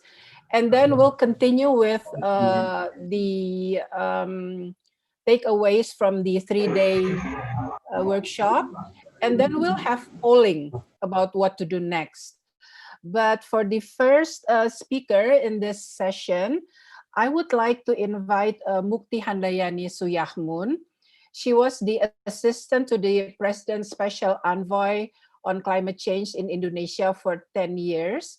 And for maybe 20 or 25 years, she has been one of Indonesia's top negotiators in the UNFCCC. I have asked Cookie to explain, the difficulties of the UNFCCC or International Negotiation Process, and then we'll see what should we communicate or what do people communicate when they're talking about international negotiation, because we know that climate change is a global problem that Al Gore says need global mobilization of resources. That's why the Conference of Parties of the United Nations Framework Convention on Climate Change is very important. After Cookie, then we will have experience in Japan, in Europe, and in India. Cookie, please.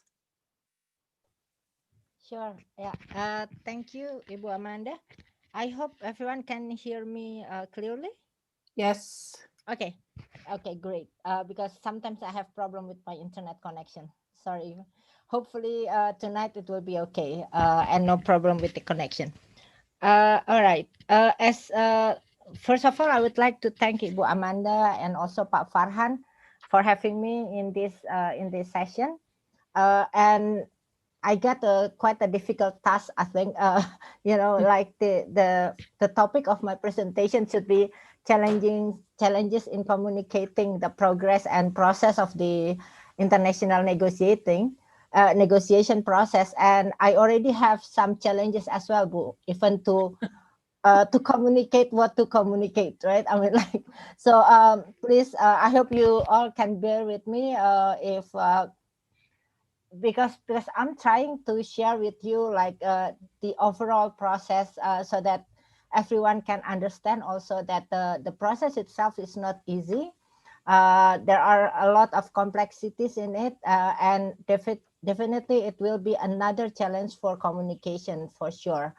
Because even earlier we already heard in the previous session, for example, for issues that we can see on daily basis, even we have some difficulties also and challenges to communicate it. So I'll just share my presentation.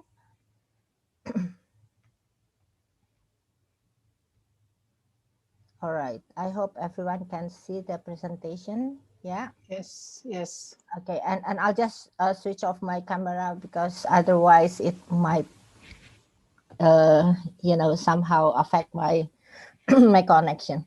Okay, so before I start with the challenges as Ibu Amanda and Pak Farhan asked me to share, I think this is first the first issue that I would like to share with all of you is the whole setting of the international process of the climate change negotiation. Here, I would like to show you all that if we are talking about climate change negotiation, then we need to see, at least for now, we have two different time frame. And this is something that is very important.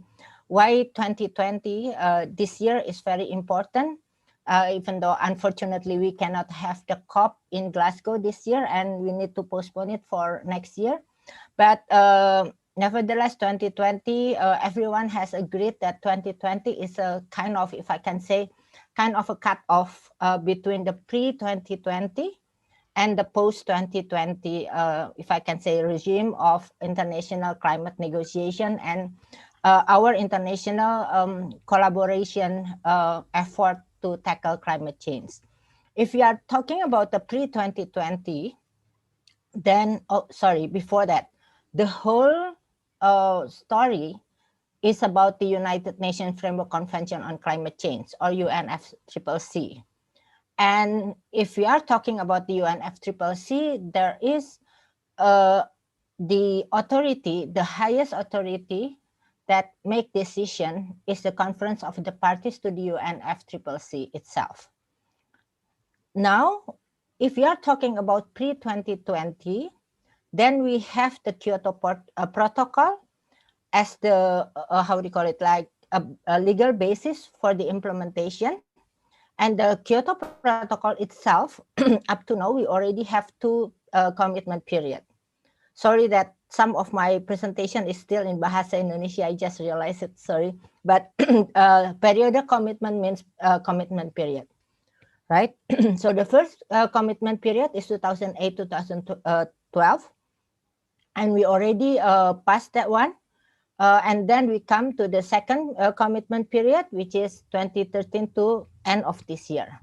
And we are still like in the process of finalizing this commitment period, even though the, how do you call it? The requirement for entry into force has just passed like a couple of weeks ago, 2 weeks ago, I think. It's on the 28th of October, we already got the number of parties ratified enough, like 147 out of 144 that we need to make the Doha Amendment as the amendment to the Kyoto Protocol entry into force. And when we were in Bali, when we had the COP in Bali in 2007, we also working on a kind of another process, the parallel process of the Kyoto Protocol, because there are, we know that under the Kyoto Protocol, only developed countries that has the obligation to reduce emission, and also only their actions being recognized. So under the Bali Action Plan, we also recognize developing countries' effort in reducing emission. And the period, the period of the Bali Action Plan itself is in fact a parallel with the second commitment period of the Kyoto Protocol, which is 2013 to 2020. And during the conference of the parties in Paris, we agreed that we have this Paris Agreement. Before I move to the Paris Agreement, the Kyoto Protocol, similar to the UNFCCC, the Kyoto Protocol also need to have like the highest authority that make the decision. So we call it the CMP, or Conference of the Parties, serving as meeting of the parties to the Kyoto Protocol. And starting 1st of January next year, we're gonna implement the Paris Agreement. And the authority, the highest authority is the CMA, or Conference of the Parties, serving as meeting of the parties to the Paris Agreement. Those both pre-2020 and post-2020 will be supported by subsidiary body for implementation. This is basically where parties are working together to see what have been implemented and what need to be basically improved. And then there is also another subsidiary body for scientific and technological advices, where basically parties working together on the scientific part of it. And also, usually when parties start to try to get a new subject into the negotiation, then they start with the SABSTA. And there is also another ad hoc working group that, as its name, ad hoc, then depending on the issue, then it will be established and will be given a certain task as well. So that's the first, if I can say, the first issue and the first challenge or the first complexity in the process. Okay, I'll try to. Okay, and the first one is the whole setting, right?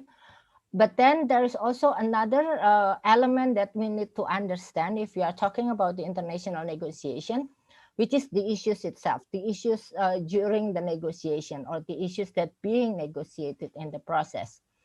There are a number of issues. I'm sure that all of you quite familiar with at least some of it, like mitigation. This is the effort that needed or actions that needed to reduce the emission. And in fact, if we are talking about mitigation, it's not just mitigation as one single element. There are a number of elements within the mitigation, like pre-2020, or usually we call it like the ambition. Pre-2020 ambition is basically how much we can mitigate the emission greenhouse gases emission, right? So I already mentioned earlier pre-2020 and then the post-2020. This is I think everyone know familiar with the term NDC, the nationally determined contributions. And not only that, within the mitigation, we also have this market and non-market issues. There is also another element, the response measures. I know that this terminology is too, maybe how do you call it? Like not all of you are familiar with this issue, but I just want to show you that there are the issues on the table that being negotiated. So if we are talking about mitigation, it has a number of elements. And then there are also a negotiation on agriculture issues, because when we are talking about agriculture, it's not simply mitigation, but it's also discussing about adaptation, as well as ocean and climate, because ocean also has a role in mitigation, but also need to do some adaptation effort. And then there is the big issue on adaptation with all the complexity in it, with different sectors in it, with different geological or geographical situation. And then there is loss and damages, climate finance, of course, this is a very important issue, the technology, capacity building, education, and also youth. Earlier, we heard about all this youth movement. And there is also, of course, another element which is very important, the gender issue. And there is also another one that just basically started in the process, in the negotiation since Paris, the local communities and indigenous peoples issue. And, you know, even though I put it as the last issue, this is basically the basic issues, right? This is the science of the climate itself. So there are issues in the process, right? And to add to those complexities, I mean, like I already put two complexities. This is the third one, the negotiating parties. The negotiating parties, so in the process itself, usually the negotiation will be conducted within groups. So like developing countries, this is the G77 plus China, is basically all developing countries. They usually sit together and coordinate before they come to the negotiation with like a common position. There are also other groups. So this is the groups, the formal negotiating groups, as you can see.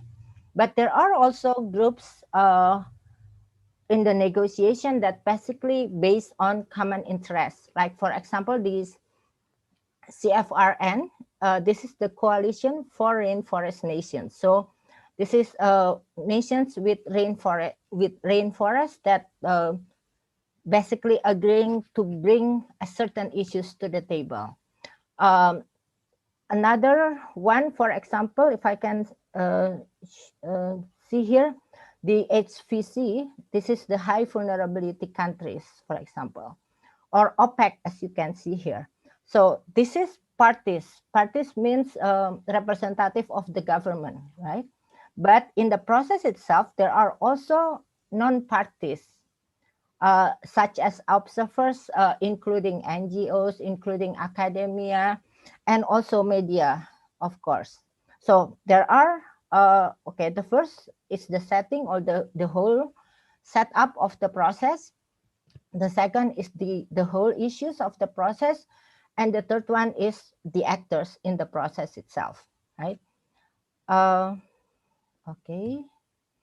And I think this is my last slide anyway. And this is the process.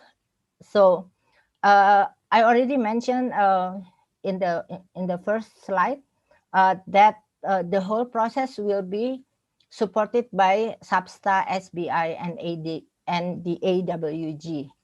So the process itself usually, if, for example, if we are going to the COP, then usually we have the first week will be on the SAPSTA, SBI, and AWG if there is any. So the opening plenary, of course, the whole process, usually you have the far left box. So there will be coordination within the groups, the negotiating groups, as the one that I already mentioned, like the G77, the EU, and others. But also there will be consultation among or inter-negotiating groups because they need to, get some common understanding at least. And then during the process, there will be lobbies and also on the corridor process. And that is very informal, right? Lobbies and the corridor on the corridor process is there are both very informal process, but there will be also process that being facilitated by the UNFCCC, for example, like the workshop and dialogues to get also common understanding. So the far left box is basically the process, if I can say it's more informal, and then those opening all the way until the closing plenary is basically the negotiation or the the different step in the negotiation. I put the SAPSTA, SBI, and AWG on the left side, and then the COP, CMP, and CMA on the right side, because in a year, usually we have like 2 sessions of SAPSTA, SBI, and AWG. Usually one in the middle of the year, like May or June. And then the other one will be back to back with and in parallel with COP, CMP, and CMA. And this is to show that the left big box is the one, let's say, during the mid of the year. And then the right box is during the end of the year. And then in between, there are a number of processes that basically being initiated by different parties or different groupings. Like, for example, Petersburg Climate Dialogues.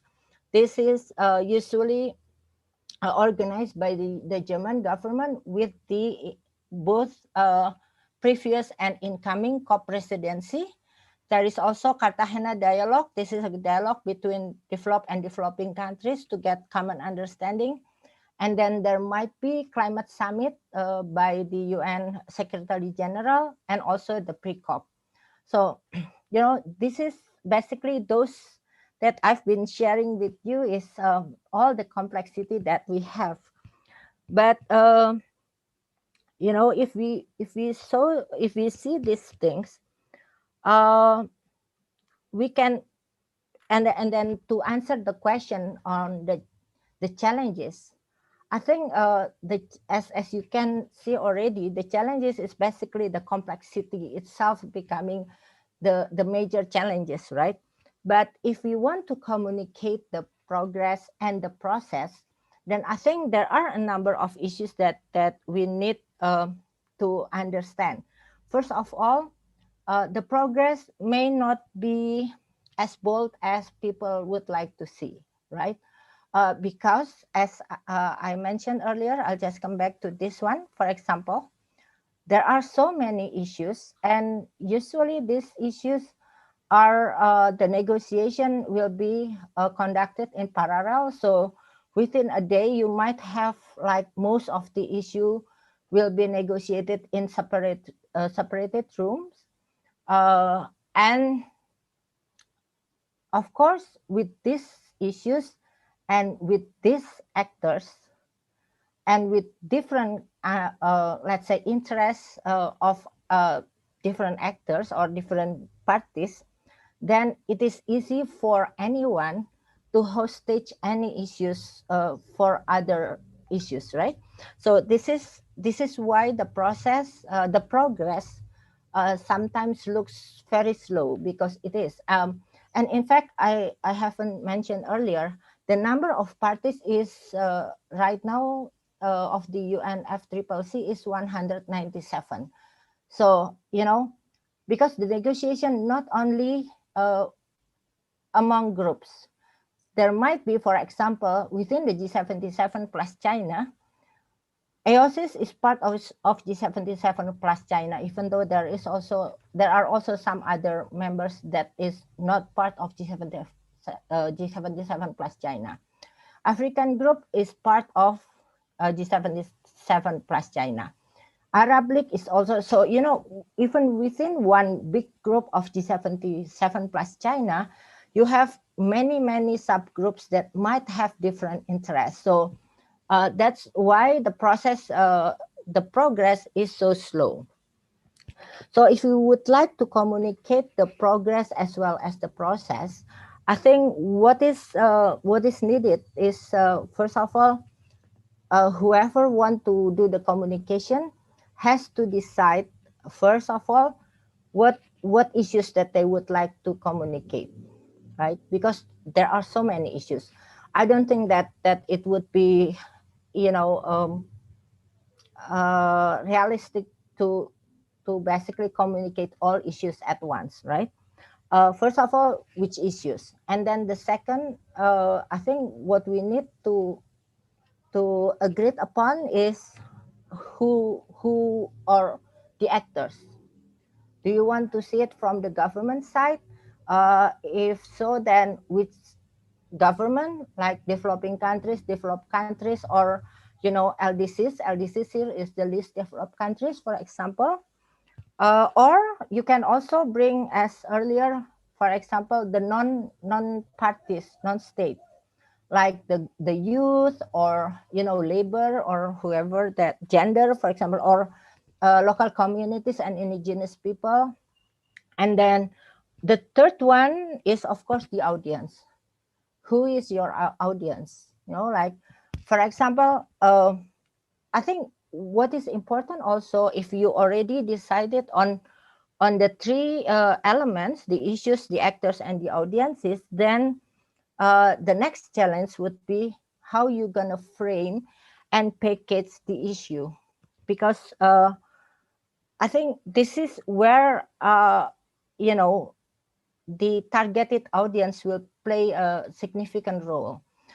For example, if you want to send a message to the community, then you have to, even if let's say we are talking about adaptation, if you want to send the message to the government or the policymakers, then your punchline and or your focus will be different with if you want to share it with the community. So I think, Bu Amanda, just to close my presentation also, I think we need to understand, you know, the issue, which this may need, from my experience also, we need to have like a continuous session with, let's say, if we are talking about communicating, then usually we are talking about media or journalists, then we need to have a continuous process, a learning process together with our colleague from that side, from the media, our journalist colleague.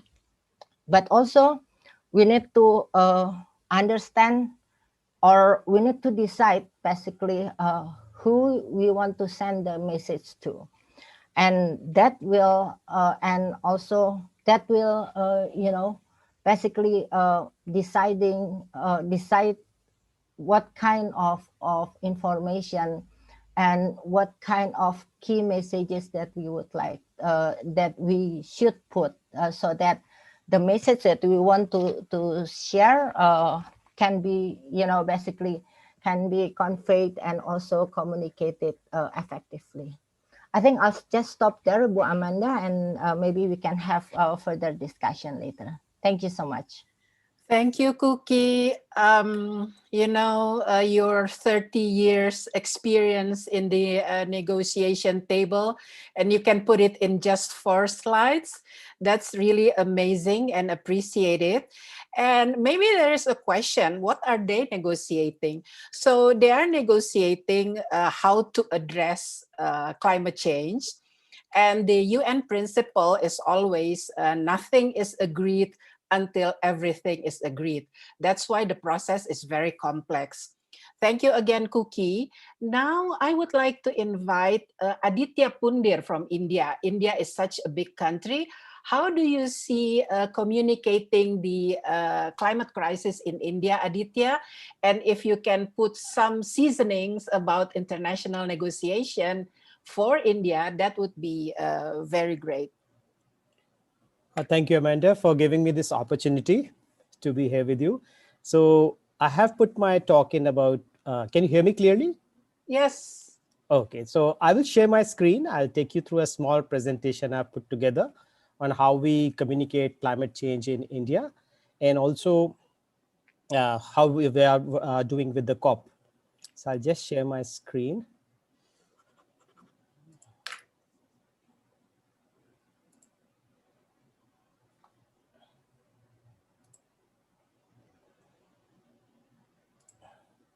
Yeah, so is my screen visible? Yes, very good. Okay, thank you very much. So just to orient you towards the country, I have put this brief slide where my Indonesian friends can have an idea, where like India is a country which has a very huge population. It's about 1.38 billion people is what we have, and still counting. So it's a big country with a huge population, but it is also a very young country, where most of the people, like more than 50% people are below 35 years of age. So it's a big country in terms of population, as well as a very young country. Plus the incomes are also increasing. It's about 8.6 trillion. It's taken as in purchase power parity, though of course, nominally it would be about 2.7 trillion, but in PPP terms, it's 8.6, probably the 3rd largest economy in the world after United States and China. But the challenge we are facing is that we have a very big amount of poor people. There's a lot of poverty still in the country, and more than 88 million people are living below the poverty line, that is less than $1.25 per day. So that's one problem, because if you are a poor country, if your population is poor, that's a problem in terms of climate change.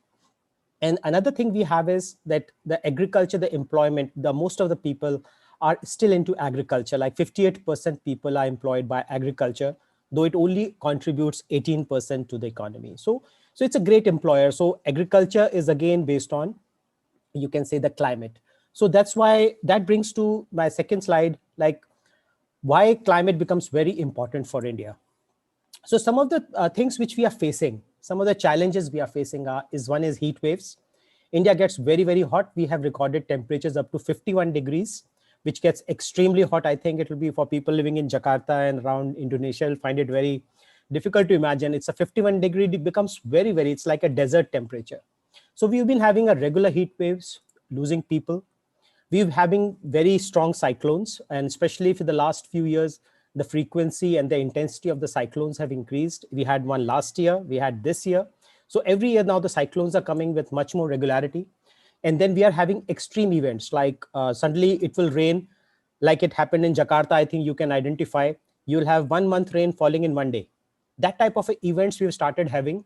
We just had one in Hyderabad, which is again a pretty big city in India, where we have literally for 24 hours, there was literally like you are living in the middle of the river. So extreme events are happening all over the country where they have never happened before. And on the other side, India is also facing acute droughts, like acute droughts where it hasn't rained for 5 years, sometime even for 7 years. So one side we are having floods, the other sides we are having intense droughts. Then the glaciers, as you know, India's huge population is supported by the Himalayan glaciers, which give us fresh water. So this water which is coming from the Himalayas, the glaciers are melting, they're melting faster. And it is predicted if nothing is done, then in coming times, there may be acute water shortage in the summer months. So, and one more challenge, like lastly, I would like to talk about the sea level rise, which I think again in Indonesia, you'll be very much familiar with the sea level rise happening. Well, we are also facing it in Sundarban area. Our national animal, the tiger, the Royal Bengal tiger, people say will vanish by 2000, the end of the century, is because of climate change and not because of poaching. So these are some of the threats we are facing. So I just wanted to orient you towards like what are the challenges in which we have to talk about climate change happening. So now coming to how the India's climate change messaging has changed internally and externally with respect to COP.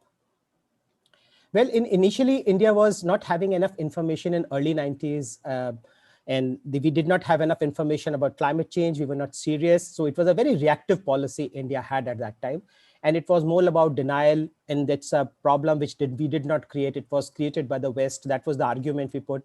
And then historic responsibility and equity were the main planks in which the India was trying to negotiate on the COPs in early 90s. And the technology transfer was again being emphasized as, and it became commonly known as the common but differentiated responsibility principle, which was put in the Kyoto Protocol also. So this was the position India had for communicating climate change externally, I would say. Internally, very little was being talked about. In India, very little was being talked about to the Indian public about climate change. It was something which government does, and a common man is not responsible for it and is not involved in it. So nobody was really interested. Even the environment community was not very interested in knowing more about it. Then came the late early 2000. Then like you can see, as you must be knowing about that when the Copenhagen happened and that COP15 happened in 2009. So those 10 years, government at least started thinking more seriously. They started working on the principles of, yes, there is a problem, we have to do something about it. And they started talking about what's happening in the renewable energy field and etc. They started working on it. And in Copenhagen, they did make a commitment of that they will reduce the intensity of development and all. Then it was followed by another Paris Agreement. So Paris Agreement was a turning point where the Indian government was finally waking up to communicating climate change because of the disasters happening to the Indian public also, as well as it was becoming more and more aggressive in the international arena. In 2000 agreement, Paris Agreement, they launched International Solar Alliance. And for the first time, Government of India came out with targets which were very good, like 40% of renewable energy by 2030. And literally, it's and it started from a base of around 5%. So you can imagine the kind of addition we are doing. And we have a huge amount of electricity requirement. So government became aggressive both externally and internally, and like we have a 100 gigawatt target up to 2022. So this government was very, very aggressive on putting the targets, as well as it was also started doing the climate messaging around impacts and solution. So now people in India, with the various surveys we have done, we have found they still do not understand climate change very clearly. They are still not very clear. Only about 15 to 20% people can tell you that what is actually climate change and how it is happening and what is responsible like greenhouse gases. So still there's a lot of work to be done. And especially in Indian rural areas, still it is even lesser, the knowledge about climate change. So now let's see how the Indian role of mass media is happening, because it's very difficult to communicate to 1.38 billion people. And that too, when they are in more than 25 ethnicities, every state is like a country in India, with a different language, they have a different culture, they have a different way of looking at things. So how do you communicate to them? So that has led to a lot of role of mass media in the country. And probably we have one of the largest in the world publications, more than 100,000 publications are there. And we have a newspaper circulation in the excess of 100 million per day. So these language papers this print media is very strong. And it is more regional in nature. Like initially it was English, but now it is more regional. So local languages are more important. And they carry a lot of stories on environment now in the last 5-10 years. And the stories are mainly on natural resources. They'll talk about water, they'll talk about issues of forests, deforestation and all. But linking it to climate change is still very few. So that is something which Climate Reality India is also working on, and other organizations are working on. We are trying to make the journalist get that connect, that why it is happening and how climate change is impacted. Second media is, I will discuss, is the television and radio. This is a very powerful media in India because as you know, India, the literacy rate is still not up to the 100% level. It's much lower. It's about 65, 70%. So visual media becomes more important. And as I was listening to that, pictures are important and these things. Yeah, it is very important in Indian scenario because here the people are not even educated, many of them, especially rural India. So we have more than 900 plus broadcasting channels. We have a huge amount of televisions, like you can, in every language you will find them, but the problem is, again, they will prefer content development. They will be more focused on politics. They're more focused on, you can talk about entertainment. It's like 70 to 80% is about entertainment, about 15, 20% would be all about politics, and very little is given, space is given again to environment. And when it is given, again, it's about natural resources. They'll talk about forests, they'll talk about water, but they'll not make that important connect between the man and how it's interacting with the environment. But last 3-4 years, yes, things have started moving and good quality content has also started coming. Then the radio stations, we have more than 450. And these 450, and we literally 99% of the country is covered by radio.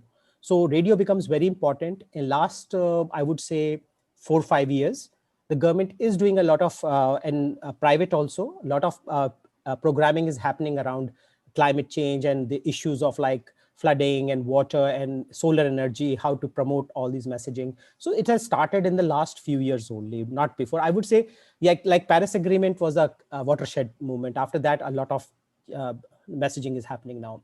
And finally, coming to the digital media, which is now, India is probably the second largest user of internet in the world now. We have 700 million internet users, and I think we will be having more than 1 billion users in another 5-6 years time. It's growing very fast, literally 25 to 30% growth rate is happening.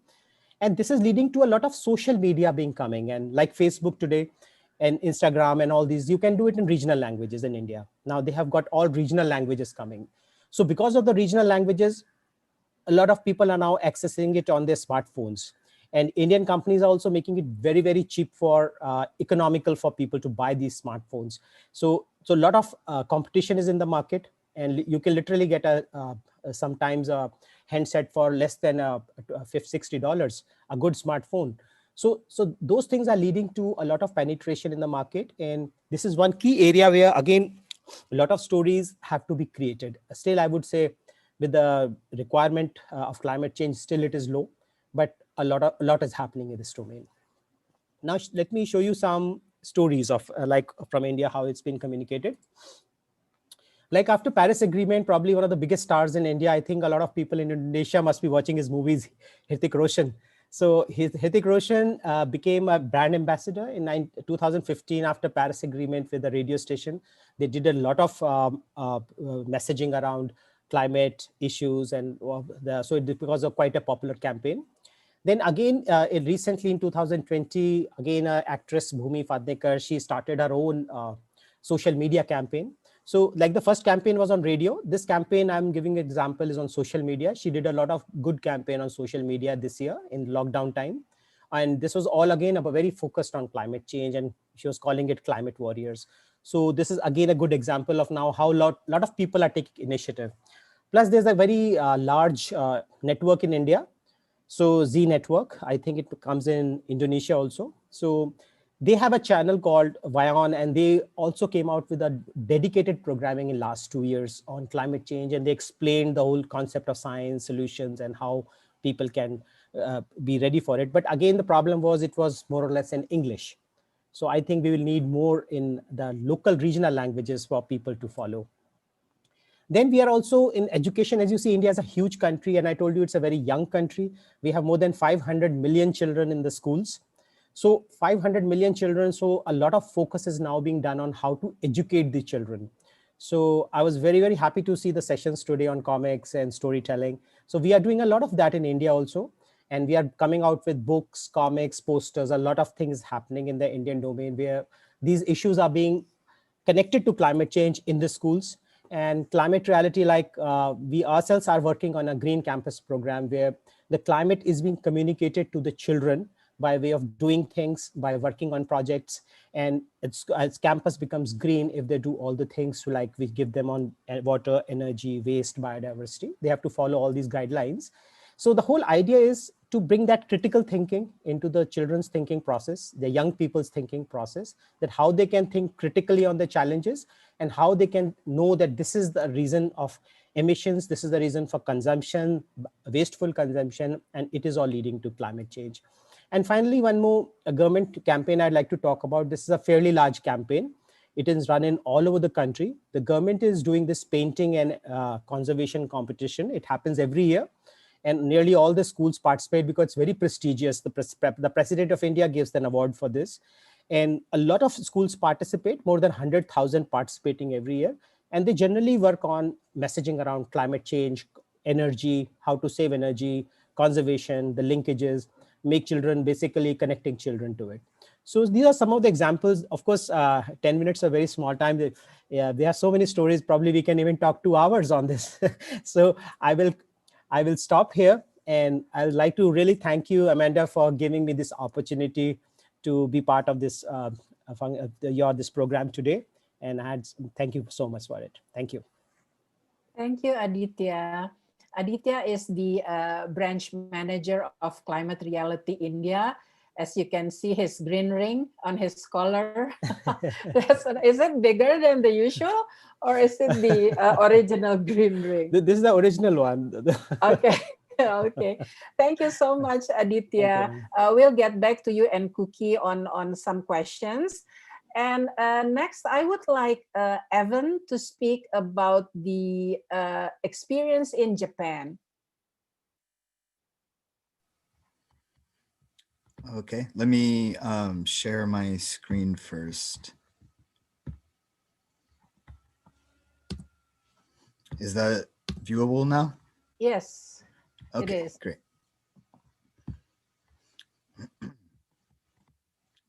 Okay, so yes, my name is Evan Gatch, and hello everyone. Thank you, Amanda, and everyone else for setting this up and giving me this opportunity to speak.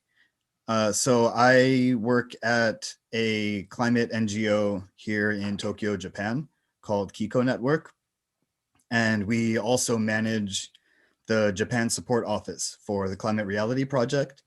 And I'll also be sharing some experiences from Japan Beyond Coal, which is a campaign organization we also manage that we just launched about a month and a half ago.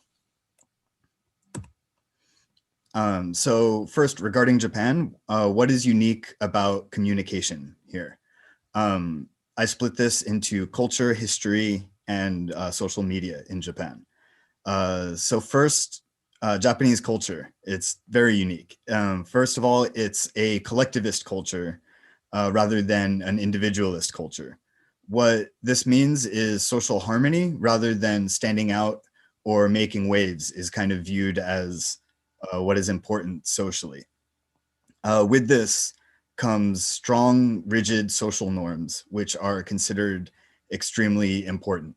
So kind of unwritten laws, if you will. Within the history of Japan, environmentally, Japan has hundreds of years history of environmental management, which means human intervention in the environment and managing it to some degree. Additionally, relatively, there is very little protest and civil disobedience in Japan. There are examples historically, but compared to many other countries in the world, there's a very low incidence of this. And even today, many do not want to get involved in political issues. It's kind of viewed as a very sensitive, even just very small political issues are viewed as pretty sensitive. Additionally, Japan has a very strong trust in institutions. So there's very little protest. And rather than that, Many of these environmental issues that have happened domestically are dealt with through court litigation or procedural grievance processes, kind of formal processes through the government or through companies, but very strong reliance on institutions there instead of civil disobedience.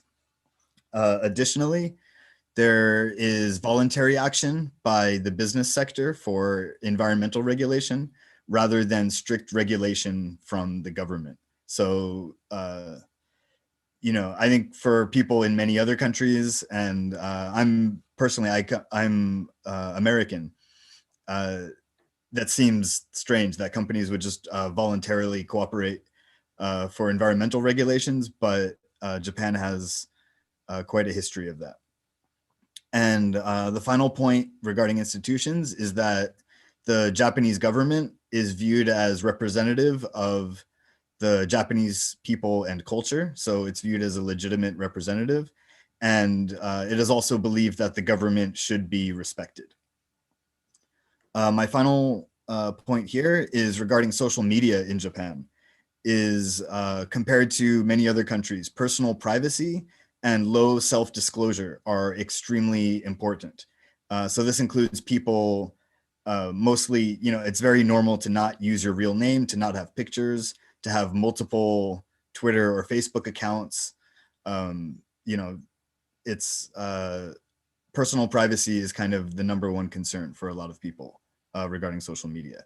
So because of this, people are not so open about personal views and opinions on social media, and this creates very low political engagement. So how do these impact communication on the climate crisis here in Japan? First is that both climate literacy and climate awareness are very low. Overall environmental knowledge is low, and these issues among the populace are low priority in their daily lives.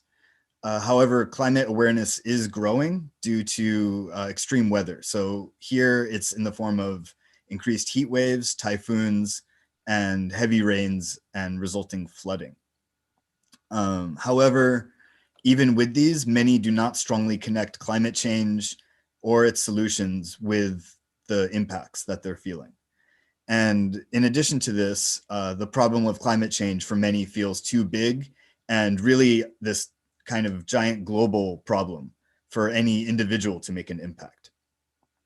Another point that I think is unique to Japan is that combative, harsh, or any kind of negative messaging very easily turns people away. So people want to avoid causing any kind of disruption or appearing fanatical or, you know, radical. And here in Japan, the threshold for what is viewed as radical is extremely low.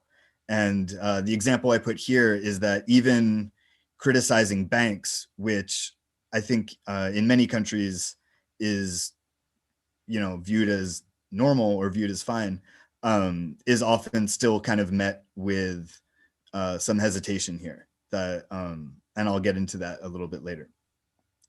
So this even comes down to the point of climate crisis, that even the term crisis sounds alarmist to many here, since they're not personally seeing the impacts or understand the urgency of climate change. They're not making those connections.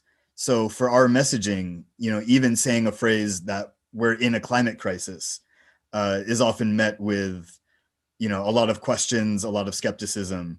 And so we have to kind of phrase it as we're facing a climate crisis, which is a little bit more open to interpretation. It could mean it's here. It could mean it's on the horizon. It could mean it's a possibility, depending on who's interpreting that. So we have to be a lot more careful in our messaging. And the third point here is that there's a lot of skepticism around information, the sources of that information, and the motives of those sources. So first of all, messages from within Japan are viewed with much more legitimacy than those from abroad. Bringing in things from abroad in terms of climate messaging is often viewed as kind of an agenda from abroad being imposed on Japan or its organizations. Additionally, there's skepticism about climate solutions. So for example, alternative energy sources, and where that information comes from and what agenda or motives there might be behind that. And to go back to what I was talking about with banks, criticism of individual companies or banks or naming and shaming can easily be viewed as, you know, just a smear campaign by a rival or by someone with an interest in smearing one of these companies. So with all of this, what lessons have we learned about communicating the climate crisis in Japan? The first message is just keep it simple. The messaging has to be focused and it has to be easy to understand at first glance. It's not something that you should have to explain.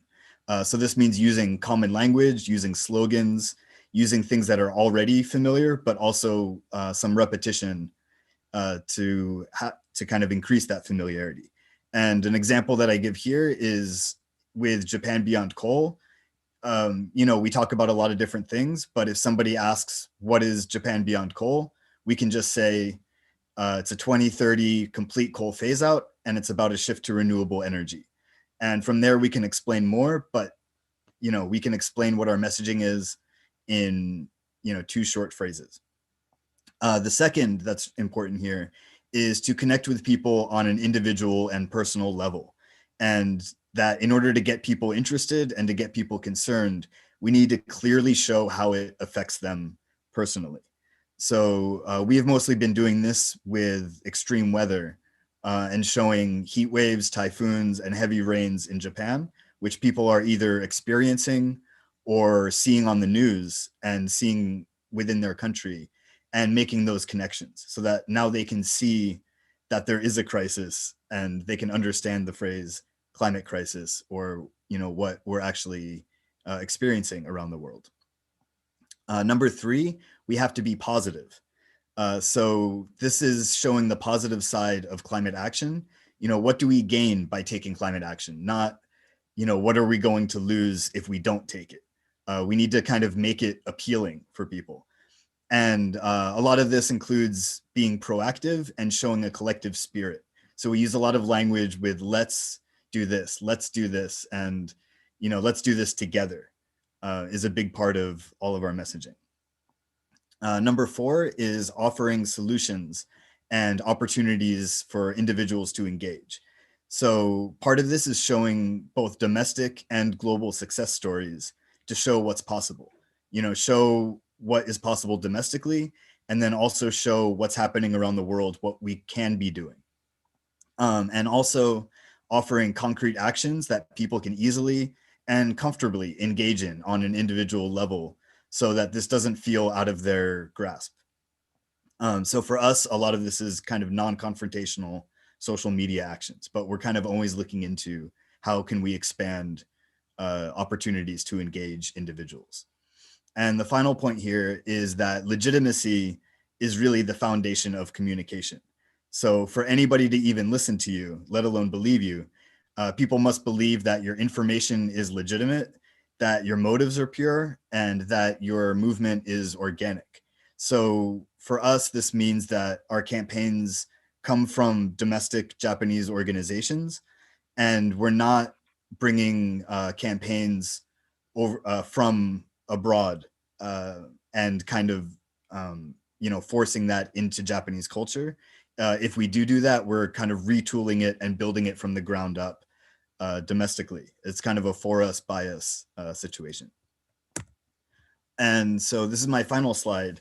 And this is for Kiko Network, for Climate Reality, and for our Japan Beyond Coal campaign.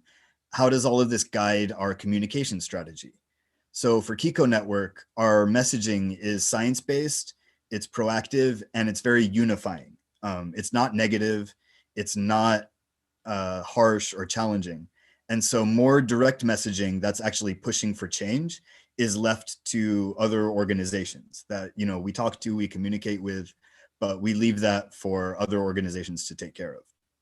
And we work domestically and represent Japan to the rest of the world, not the other way around. We're not trying to bring things here. We're trying to have a domestic kind of organic movement. So for climate reality, our big challenge is that more than 50% of the members, the individuals involved in climate reality, are in the business and government sectors. So we have to be very careful with our messaging, who we're challenging, and how to get these people involved that are often a little bit tongue-tied, so to speak, a little bit restricted in what they can say. So for this, we recognize the diversity of our members, and we take much more of a hands-off and objective approach, which means encouraging members to take the lead on their own initiatives and make sure that these initiatives are still in line with the climate reality goals and messaging, but giving them freedom to, I guess, interact and engage in a way that's comfortable for them.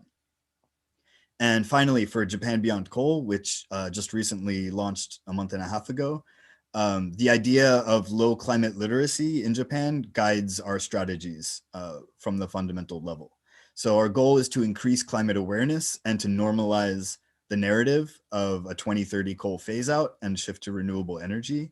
So in order to do this, our messaging is focused around positivity, framing the climate crisis as opportunity, and for extremely focused messaging. So like the example I had given to you before, and also providing educational resources for that messaging and making sure that our social media and communication strategies are centered around Japan and the unique characteristics of Japan that I had pointed out before.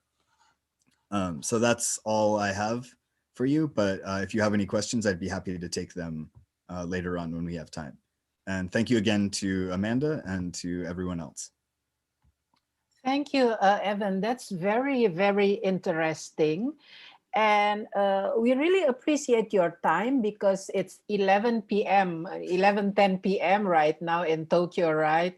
Yes. Thank you again so much. If you could still stay maybe for a few more minutes to have questions. But before that, I would like to go to Zolt.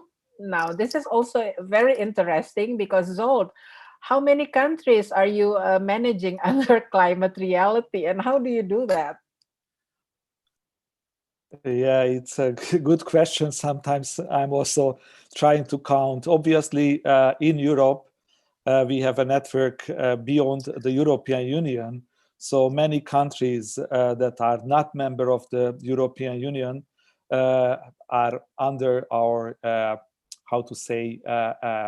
support through our network. But what is even more important here to remark that even those countries that are not member of the European Union, they are either accession countries or pre-accession countries or European Economic Area countries. So except the United Kingdom, I would say that all countries are somehow connected to the European Union, and even the United Kingdom, as the Brexit process is going on, is somehow connected to us. But let me also share my slides. I hope that I can do it. And starting my words with an important event that happened just a year ago when Ursula von der Leyen, President-elect of the European Commission, announced the Green Deal strategy for the European Union with the aim of overarching structural reforms of the Union for a sustainable, resilient, carbon-free and just future of Europe. This is a very important momentum just a year ago, but unfortunately, the pandemic has also a word on this strategy. So now it is not about the Green Deal only, but also about the recovery of the European Union. So now what is really important to find a balance between the green recovery, the Green Deal, and obviously the Paris Agreement, because they must work together in Europe. Europe has a moral obligation to lead the Paris Agreement, as we were one of the biggest or the largest polluters of our atmosphere in the last centuries. But the good news is that we have not only the technology and the wide support of the society, but even the financial resources. So that's the issue, that we have technology, we have the support of the society, and we have the financial resources. So what is missing? Why do we wait with the implementation? As usual, the political will. So we know that our future, especially after the pandemic, starts now. So the European Union has a very large budget. The budget years cover 7-year periods. The next 7-year period will start on the 1st of January 2021. And the budget that the European Union will spend on recovery and resilience and the structural reform of the Union is 1.8 trillion euro.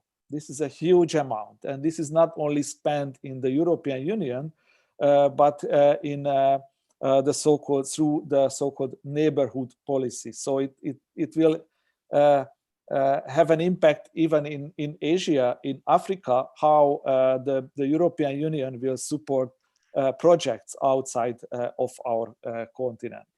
So the question is, will this 1.8 trillion euro budget green enough? If we just think or check about the Paris Agreement targets, let's start with the short-term 2030 targets. We also know from Cookie's presentation that we have to adopt a new enhanced target, a new NDC target for the Union. And we also learn and we know that the current ambition level of the different institutions of the Union is different. So, for example, the Commission is speaking about now these days about 55%, but obviously a little bit playing with some instruments inside that. The European Parliament is, let's say, the most ambitious regarding its position. At the moment, they are advocating for 60% increase from the current 40% NDC target. And the Council, which is about the member states, about the prime ministers of the member states, at the moment, there is no member state that supports anything higher than 55%. So this is the difficulty within the European Union, that there are different bodies, and at the end of the day, they have to agree what is the real target for the European Union.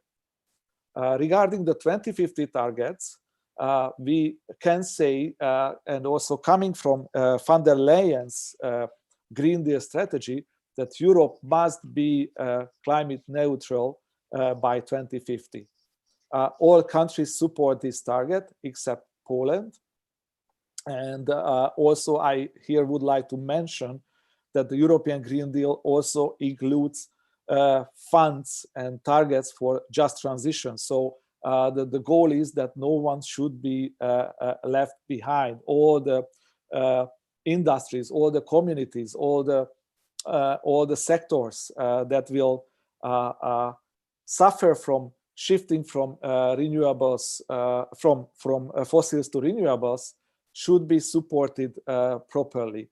Here, obviously, we as member of the community, we as an NGO group, we are advocating for the communities and obviously not for the businesses to be bailed out. Okay, these are the EU targets, but we also know that the science for the European Union says that we should be much more ambitious. By 2030, we should reduce our carbon emission by 65% comparing to 1990. And regarding the carbon neutrality, we should get there much, much earlier than 2050. And again, I just would like to remind you that according to Ursula von der Leyen, we have the money, we have the technology, we have the support of the society. So just what we need is the political will. So that's why we are also cooperating with umbrella organizations and obviously with hundreds of NGOs across Europe. I was really happy to see that even is now somehow connected to Japan Beyond Coal. Here we are working with Europe Beyond Coal. We work with We Move Europe and with Can Europe. And what we did to support this campaign, or we developed our own campaign, we created internal communication efforts and external communication efforts. I don't want to go through all the details, but here you can see that first we focused on our network to engage, to empower and to educate them to be familiar with the issues around the green recovery and the Green Deal of the European Union. Then we turned to the media, to the youth, and finally to the high-profile decision makers to put the pressure on them to be as ambitious as possible. We launched a social media campaign with the most important messages to be climate neutral before 2050, to stop fossil fuel subsidies, because this is a big issue in the European Union, that fossil fuels are still subsidized. We also believe that the solution depends on how communities will be involved in the future. And obviously, what we all demand is that let's reset our economy now. We are in the best position with this 1.8 trillion euros to restart the engine and to restart it green. I also mentioned that we sent a message. Actually, this was a kind of lobby effort from our network to all the European decision makers. Here you can see a short version of the letter that we sent to the President of the European Commission, demanding green recovery, demanding transparency, demanding binding targets, and obviously demanding excluding fossil investments. So this was the message. And the result is that together with We Move Europe, we collected almost 600,000 signatures on a petition. We, together with the partner organizations, with the partner NGO communities, we could put a pressure on the European Parliament to vote for 60% reduction, and the final decision is expected in December, just a few days before the 5th anniversary of the Paris Agreement. So here you can see that there is a huge variety of the tools and the solutions and the messages, but obviously the goal is to reach a very high ambition in December, and to reflect that high ambition in the European budget for the next 7 years.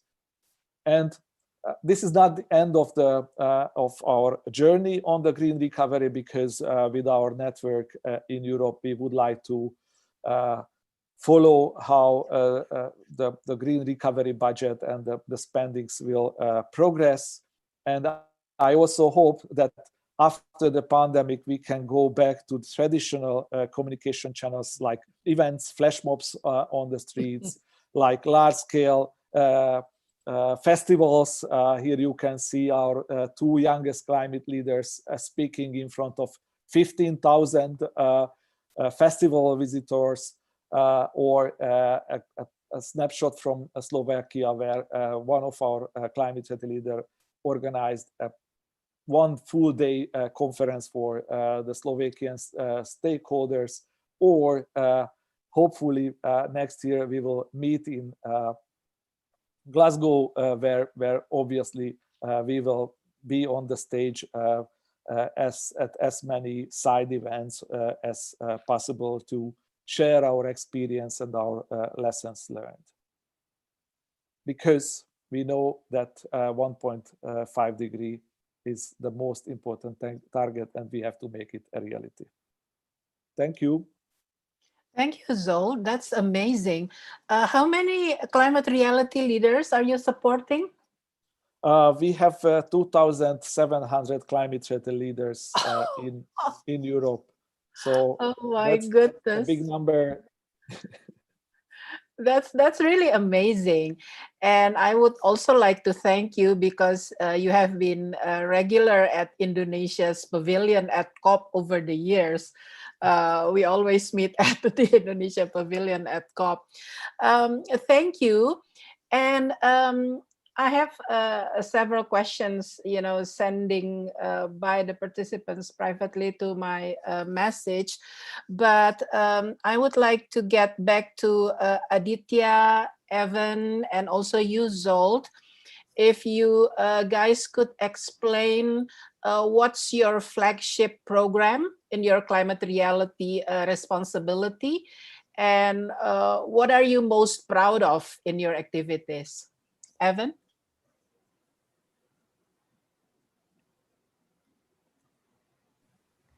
Yes, thank you.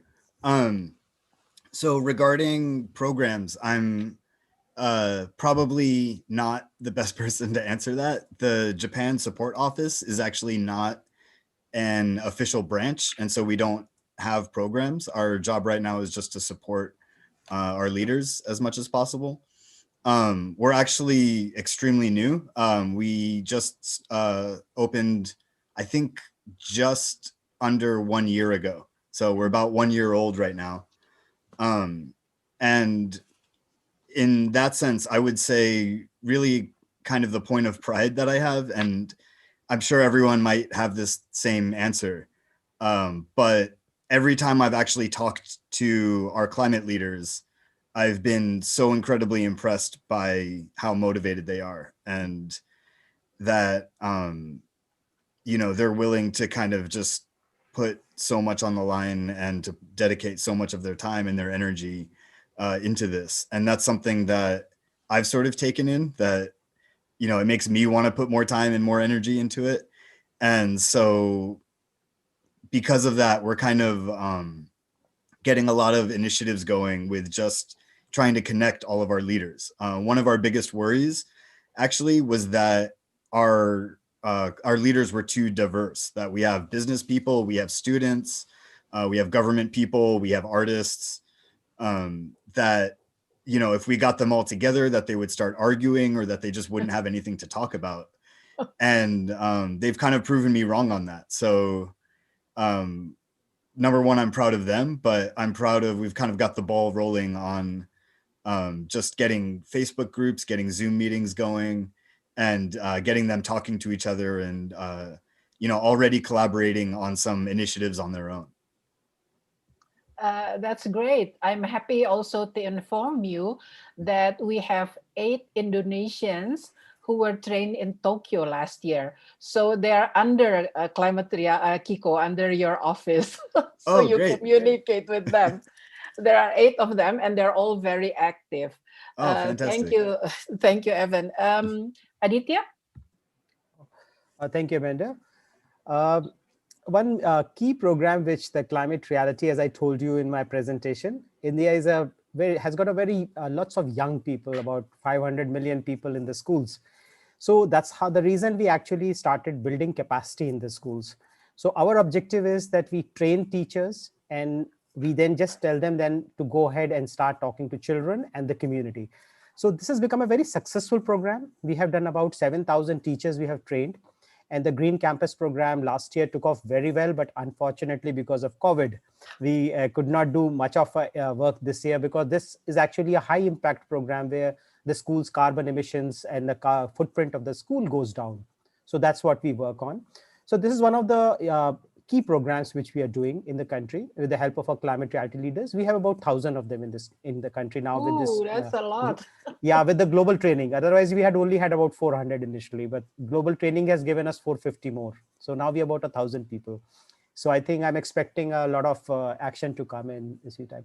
And 2 events I can recall where we really shook up the place was, I think that one happened in 2016 after the Paris Agreement was signed, and we had on 2016 we had the Earth Day.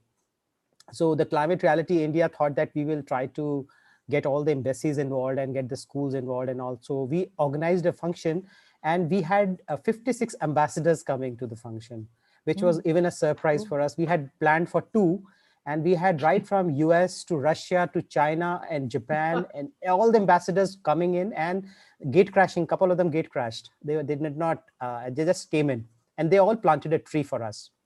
So it was so right up to Vatican. Like, we had a fantastic program. That was probably one of the high points of Climate Reality India's work. And second, I think, was the last year when I think Zolt and Amanda, you were here. That was a fantastic program. We had more than, we are trying to build a platform now, actually. The whole idea is now the climate education and could be a platform for the South Asia. So that's what we are trying to build up. So for that, I think we had this ICSC last year, where we got very good response. We had 600 delegates coming from 50 countries. And UNESCO was the partner with us, so with another organization, Mobis. So that was again a good shot in the arm for the teachers training and the Green Schools program. And I think we want to now build it more as a platform, where people can contribute and something like not belonging to any one organization, but a multi-user platform. That's what we want to create in coming times. We had a good time in Delhi, didn't we, Zolt, with several branch managers? Absolutely, and it good. was not only good but very useful, and we learned a lot from the experts all over the planet, and obviously from India. So that was really an amazing event. But in Europe, we have let's say 2 flagship programs beyond this Green Recovery Campaign, which just arrived this year. We didn't plan it. What we plan and what we do is working on climate emergency communities. Maybe you know that many communities around the planet has announced climate emergency or close to announcing that statement or that position. But what we see as a possibility to turn this political declaration into real action. So that is what we try to do with the local communities that have already announced or very close to announce climate emergency. The other issue where we are very active is working with the youth. Pre-COP was already mentioned. This will happen in Italy, and we work with the Fridays for Future movement and other groups in Italy and Europe to empower them, to explain them why it is important to be there, why it is important to understand what's going on, and how they can influence the best this super complicated process, which I think nobody understands really how to deal with it. But we all try to do our best. So that is really fantastic. And obviously, what I can say that I'm really proud of the climate treaty leaders across Europe who are just working either with us or a kind of self-organized group, because 2,700 is mission impossible to manage by a small group of kind of official staff members, but we can see that they do amazing jobs on the local community in many different topics, like sustainable food, like ocean protection, like waste management, and so on and so on. So those are really the most inspiring moments when you learn about them. Thank you. Thank you so much to my Climate Reality fellow branch managers. I think we have to do this more often. Maybe next time, Zolt, you will be hosting. I don't know, but this proves to be good. And you're welcome to stay, or you're welcome to leave, especially you, Evan. It's almost midnight there in Tokyo. But I would like to ask Cookie a question, because Cookie has set up the way to this discussion. Are you still there, Cookie? Yes. Okay. Yeah. So you already explained how difficult it is, the process and the progress, they're all complicated. And then Evan, Aditya, and Zolt also mentioned about this situation in their countries. Now, my question to you is, what do we have to learn? I mean, if you want to be a negotiator, or at least you want to understand what's going on the global level, on the negotiating table at the United Nations Framework Convention on Climate Change, because you've been doing this for 30 years. I mean, how do you do that? But if people would like to begin, what should they do? All right. Yeah, that's a tough question though. My experience when I started, I was just basically just somehow being dropped there and then go around and try to figure out what is happening. But I think Bu Amanda, understanding the process is one thing. And I think this is also not only for the negotiator, if I can say, but also for, let's say, for the media, or also for our colleagues from the NGOs, for example. If you come to the session, let's say to COP, for example, if you haven't read anything about the process, especially about the process, then you will be lost in the jungle, basically, because as I mentioned earlier, the session will be in parallel, and in most cases we will have like at least 20 sessions in parallel for the same hours. So it will be a big challenge. And I know, for example, from a number of our journalist colleagues that they, when they were there, and then they really couldn't, because it's also the issue of access, right? Sometimes there are sessions that open for everyone, but then there are also sessions that only close for a number of,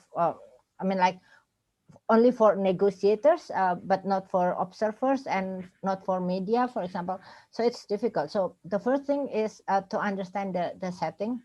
But also I think another issue is to understand the issue in the sense that the issue in the negotiation itself. So if we are talking about adaptation, for example, if we are talking about adaptation on the ground, is something, it's really like action in the ground.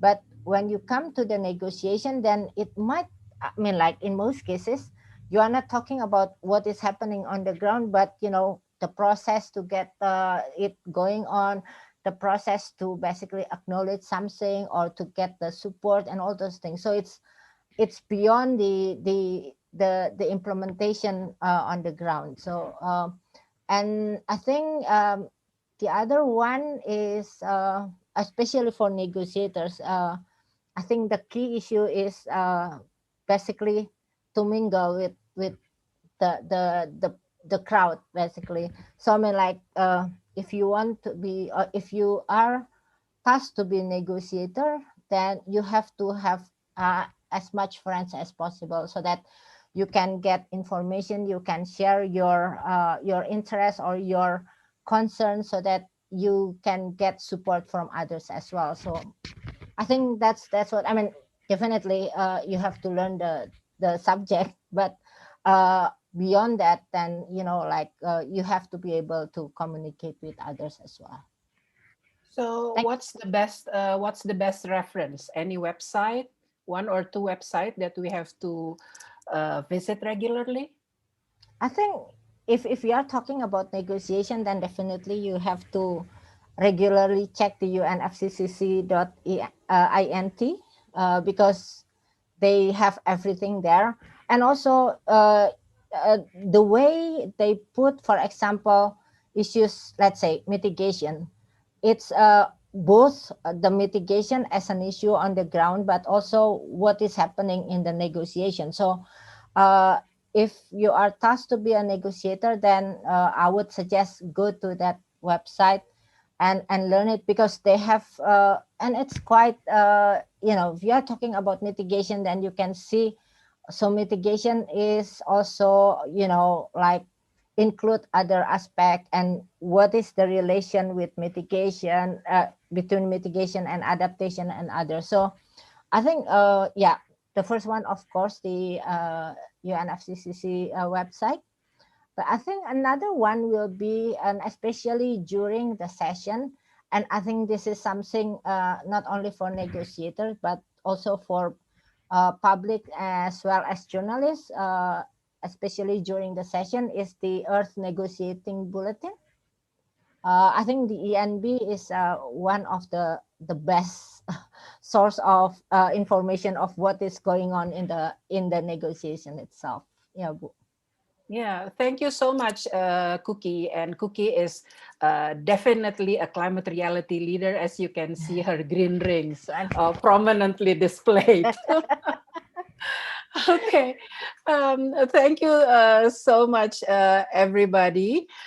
So this ends the sixth session, and we'll now go to Farhan, my co-organizer in this international workshop on climate communication. Farhan is going to explain what we learned in the last 3 days. Thank you, Zol.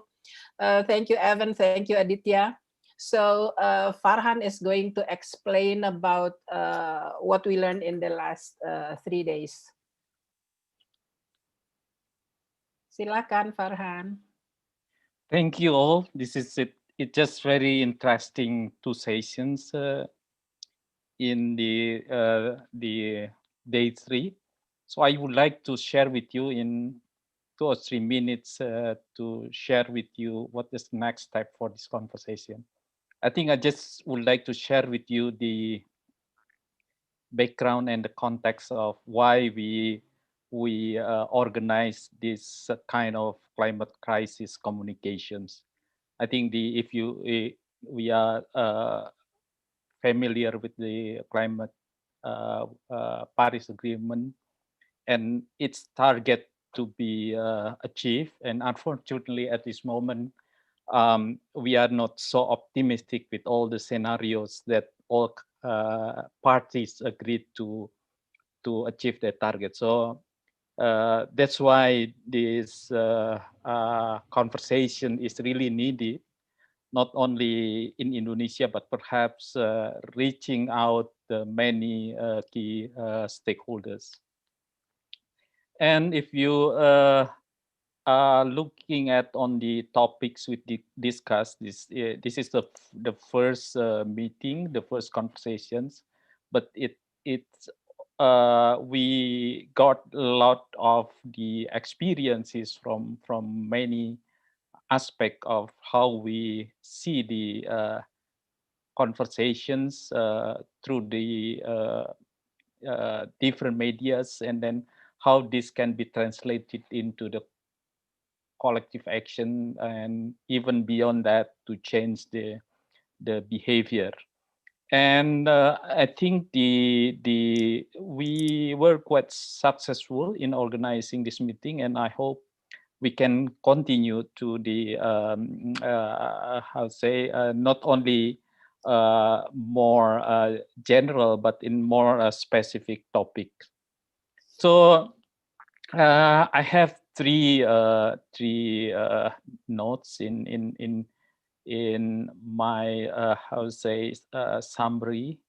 First, of course, we the challenge, as we discussed in 3 days, we are in the era of some call it the infobesity, and because the advance of technology and the marketplace IDs, knowledge, data, and information manipulation, with also authoritative check and balances is very important in all the conversations. And also the needs of the public literacy and climate crisis complexity. And we are not too so simplistic to any of these issues, but the literacy means that public also should really understand. If you look at on the the all aspect of the climate as a system, the interactions, and of course the impact of human as the anthropogenic sources of activities. The third point is, of course, the civic engagement and collective decisions. I think we are in situation where there's a battle on values, on trade-off, and priorities, that we are not only dependent on the government of key stakeholders, but of the public. How we build a public as the important, I would say, part of the conversation. And some of the colleagues, and during our conversation with Ibu Amanda and others, it also need to have discussions on what is actually the visions or imaginations, our imagination in the future, because we are in the situation, we are not temporarily adjusting what is happening now, but this is really a transformation issues.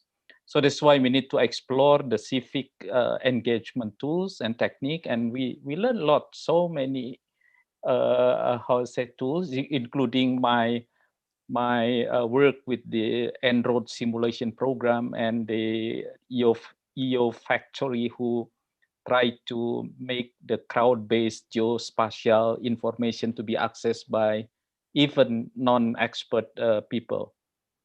And then second point is, of course, we learn a lot, I think, in the not only the session 5 and session 6, but also at the session that actually a lot of lesson learned, and we have a kind of the similar concern and sentiments, especially how to see the reality and then translate that into the story, and then become a basis for conversations, and hopefully we can move more into the decision.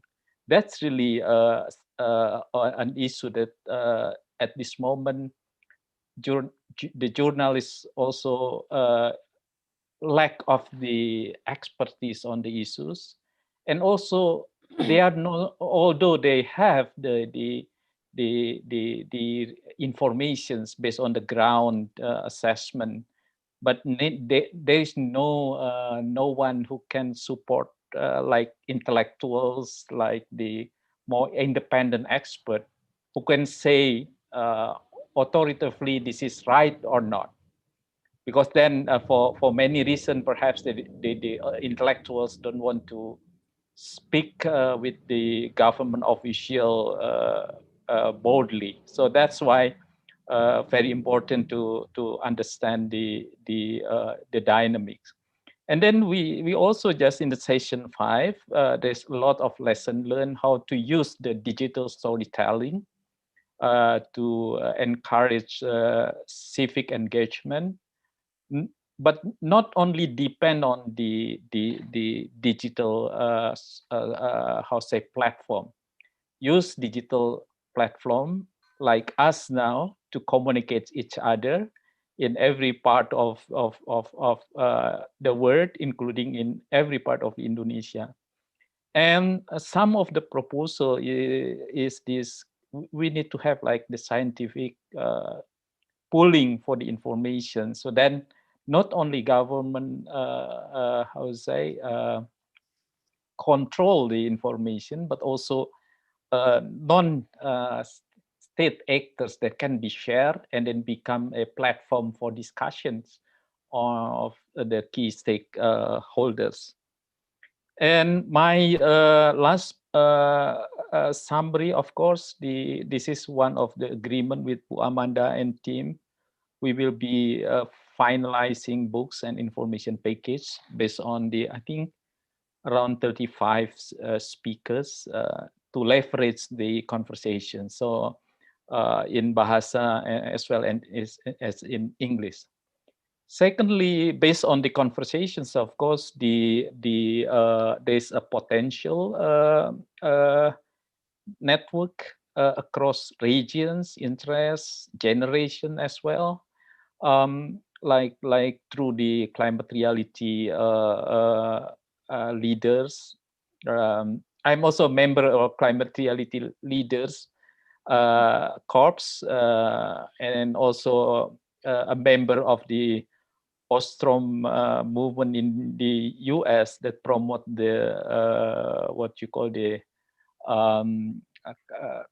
community-based initiatives, and also others like MIT Group, who also have this different approach to bring all the key stakeholders by using the tools like modeling and so on to understand if you decide in one areas, what is the impact to others? If the government, for example, push the policy into coal, and at the same time also push a productions of forestry, then what will be happen in the all scenarios of government? So this is a kind of check balances tools that people also can understand the conversation. And of course, there's as we discussed in the organizer, actually we have a potential. One is the Asia-Africa Forum. The commemoration is almost every year in April, and then also ASEAN countries, and of course the South cooperations. And I'm very how to say, glad also listen to what Aditya shared to us. So perhaps we can also at some point use the Asia-Africa channel to discuss these issues. And then, of course, we would like to continue to discuss in more general, like this, and perhaps more specific issue in the future. And just a timeline, perhaps this is what the how to say, the target from the us, if this is everyone in this group also interested in, and then would like to see as the follow-up action across the region and countries. And of course, finally, this is, I just would like, because I was part of these conversations and part of the national climate change, what you call agency, that also Ibu Amanda and Ibu Kuki also engaged in the process. If you look at on the issues, we need to also to cover many issues like human rights, indigenous people, local communities, and so on. And sometimes we cannot, how to say, grab the dynamic from only the pictures of the online conversations, and a lot is happening, but there's no channel communication to share this information. So that's all, Bu Amanda. Thank you all for your participations. Back to you, Bu Amanda. Over to you. Thank you, Pak Farhan. I will show 2 more slides before we go to the polling with our polling expert to decide on what to do next. But what I would like to show you is basically these are the programs or the agenda that Farhan already explored. So his summary came from these 6 sessions, and in our 3 days meeting. And the statistics are very important and amazing. So we have 9 time zones of all the speakers. We did 3 days, 6 sessions, and 25 speakers. We have 400 registrants from 26 countries representing 200 organizations. And the academics, students, faculty, researchers came from 75 organizations. And we had 60 NGOs represented participating in this 3-day workshop, and 20 government institutions, the central government and also the regional governments. We had 30 companies, representing either engineering companies, consultants, those in the private sector. And there were 10 media outlets, attending this 3 days workshop. So I think this data is amazing, and this means that we have to continue, like what Farhan explained. We cannot just end this workshop because there are so many interests from the participants and from participating organization. Now, the last in our program would be our polling expert. Leah, can you perform your polling? Thank you, Ibu. I'm actually just helping launching the poll and end the poll here because the questions are from Farhan. But here we go. There are 3 questions here that perhaps if you could help answer this would be a great feedback for the committee to move forward. So appreciate if everyone can answer the questions in the polling.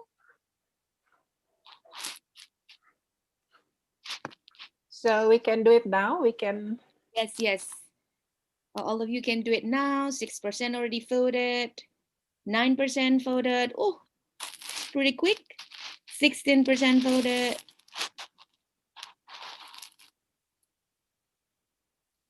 Let's wait for 1 more minute.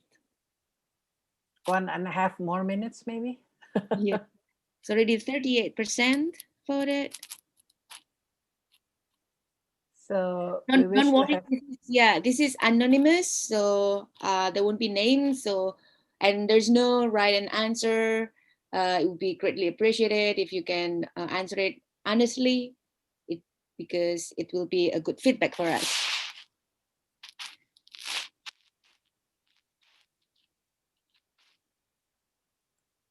Okay, 58%.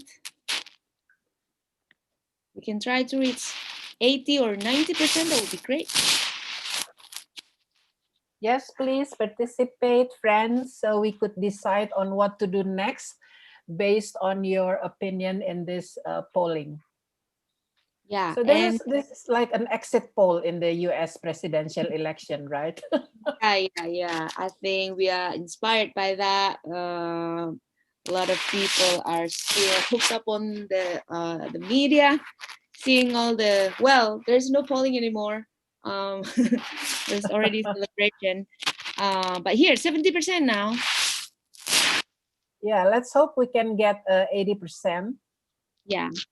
When it reaches 80%, then we're gonna end this, and we can discuss the result. Farhan, can you fill in the form? Where is the? Yeah, maybe if as co-host, can we do it? Cannot. Oh, Co-host cannot. Okay, all right. So co-host cannot do it. the right is just to end the poll. Yeah. Yeah, don't end it yet. Don't end it. Okay, Maybe you can end the co-host for us. Yeah, so I'll withdraw some of the co-hosts so that you can participate. All right. I'll withdraw some of the co-hosts so that you can fill in. So we would like to have, no, it looks like we stopped at 70%. Yeah. All right, then. So let's end the poll. Here. Okay. Here goes. 75%, not bad. Okay, that's good enough. Can you tell us what's happening, Leah? Yes, we can share the result now. And this is real time, ladies and gentlemen. So first, how useful and relevant this event to you? 58% say extremely useful and relevant. No one said it's fairly useful or no one said not really useful and relevant. So it means this 3-day session is beneficial to you. That's good news. Are you interested if we continue the conversation on climate crisis communications, both general and technical topics in the future? The majority of you said yes. And then what issues or topics to climate crisis communication should we cover and focus on? Majority of you say land use, forestry, and agriculture. And then followed by technology and behavioral change. And then urban environment and disaster risk reduction. I guess, you know, all of them kind of achieve more than 40%. So it's good. So yeah, that's the result of the polling. Thank you very much for answering. Go back to you, Ibu Amanda. Thank you so much, Leah. Leah is our polling expert. No one can do better polling than her. So I appreciate her time. And we would like to thank all the participants who have been with us for 3 days, 2 days, or 1 day, or even half a day. And especially thank you to all the co-organizers and the administrative staff of the Climate Reality who have helped us in organizing this, and also Climate Reality leaders from many countries in the world who have made this event a success. Even the Climate Reality headquarters in Washington, D.C. also participating. So that's the end of today, and I will return this to our MC, who is also a Climate Reality leader. Atika? Okay, thank you, Ibu Amanda, and thank you very much for all the great speakers, the insightful discussions, and also our lovely moderators, Ibu Amanda and Pak Farhan. It's been a very amazing day as we could hear all the insights from the experienced speakers on how to communicate climate crisis from NGO, public relations, international organizations, media, and academia. And so this 3-day workshop on climate crisis communication has come to an end. Hopefully we can implement what we have learned from the 6 sessions. For further information, and if you're interested in doing networking, please follow the Instagram account of Climate Reality Indonesia at Climate Reality INA, and Tamrin School's Twitter at Tamrin School. And now we will hold a photo session. So everyone, please open up your camera. And Bu Arifa or the other administrative staff, can you please kindly take the screenshot of the participants? Photo specialist is Dino. Where is Dino? Okay. Mas Dino Dino? is here. Dino here? Please assist Dino this. here? Yes, I'm already. Do we need to post like this or? Oh, like this? Yeah. Oh, like this. Okay. Okay, please turn on all the camera.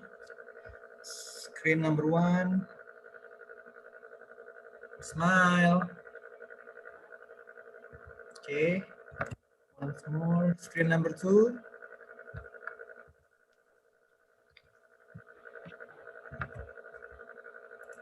Okay, thank you. Okay, thank you, Mas Dino, and thank Makasih you Bu once Amanda, again. tim. Thank Yes, you, Mbak Tika, semua. everybody. Mas Tony, thank you. Very inspiring experience. Thank you, Semuanya ya, Cookie. Bu Amanda. Mbak Kuki. Thank you, everyone. Thank you Bye. again. Terima kasih. Thank you, everyone. If Kasih, YouTube-nya di off Atika. dulu, Punten. Oh iya, thank you for reminding. Thank you, Mbak Brigita. Thank you Bu Amanda, thank you. Thank you Mas Bu Farhan. Amanda. Sehat terus ya. Insya Allah, makasih Mbak Rati. Yoga Mam, Bye. terima kasih sudah memantau Bu. Ada Yoga Mam. Yeah, I saw that Ida Mam ya. Ya, Yeah. yang mau bikin acara yoga and mental health. Kang Farhan, ini ada pertanyaan kayaknya harus dijawab deh, Kang. Pada minta materi, apa kita bisa taruh di sebuah Google Form, nanti saya blast di email kepada peserta. Okay, we'll do that. Iya, benar. Yes, please. Siap. Benar. Yes, Siap. please. We'll do that. Okay, Thank bye. you so much. Oke, semuanya Bye. ya. Thank you so Oke, terima much. kasih. Terima kasih semuanya. Assalamualaikum. Salam. Waalaikumsalam warahmatullahi wabarakatuh.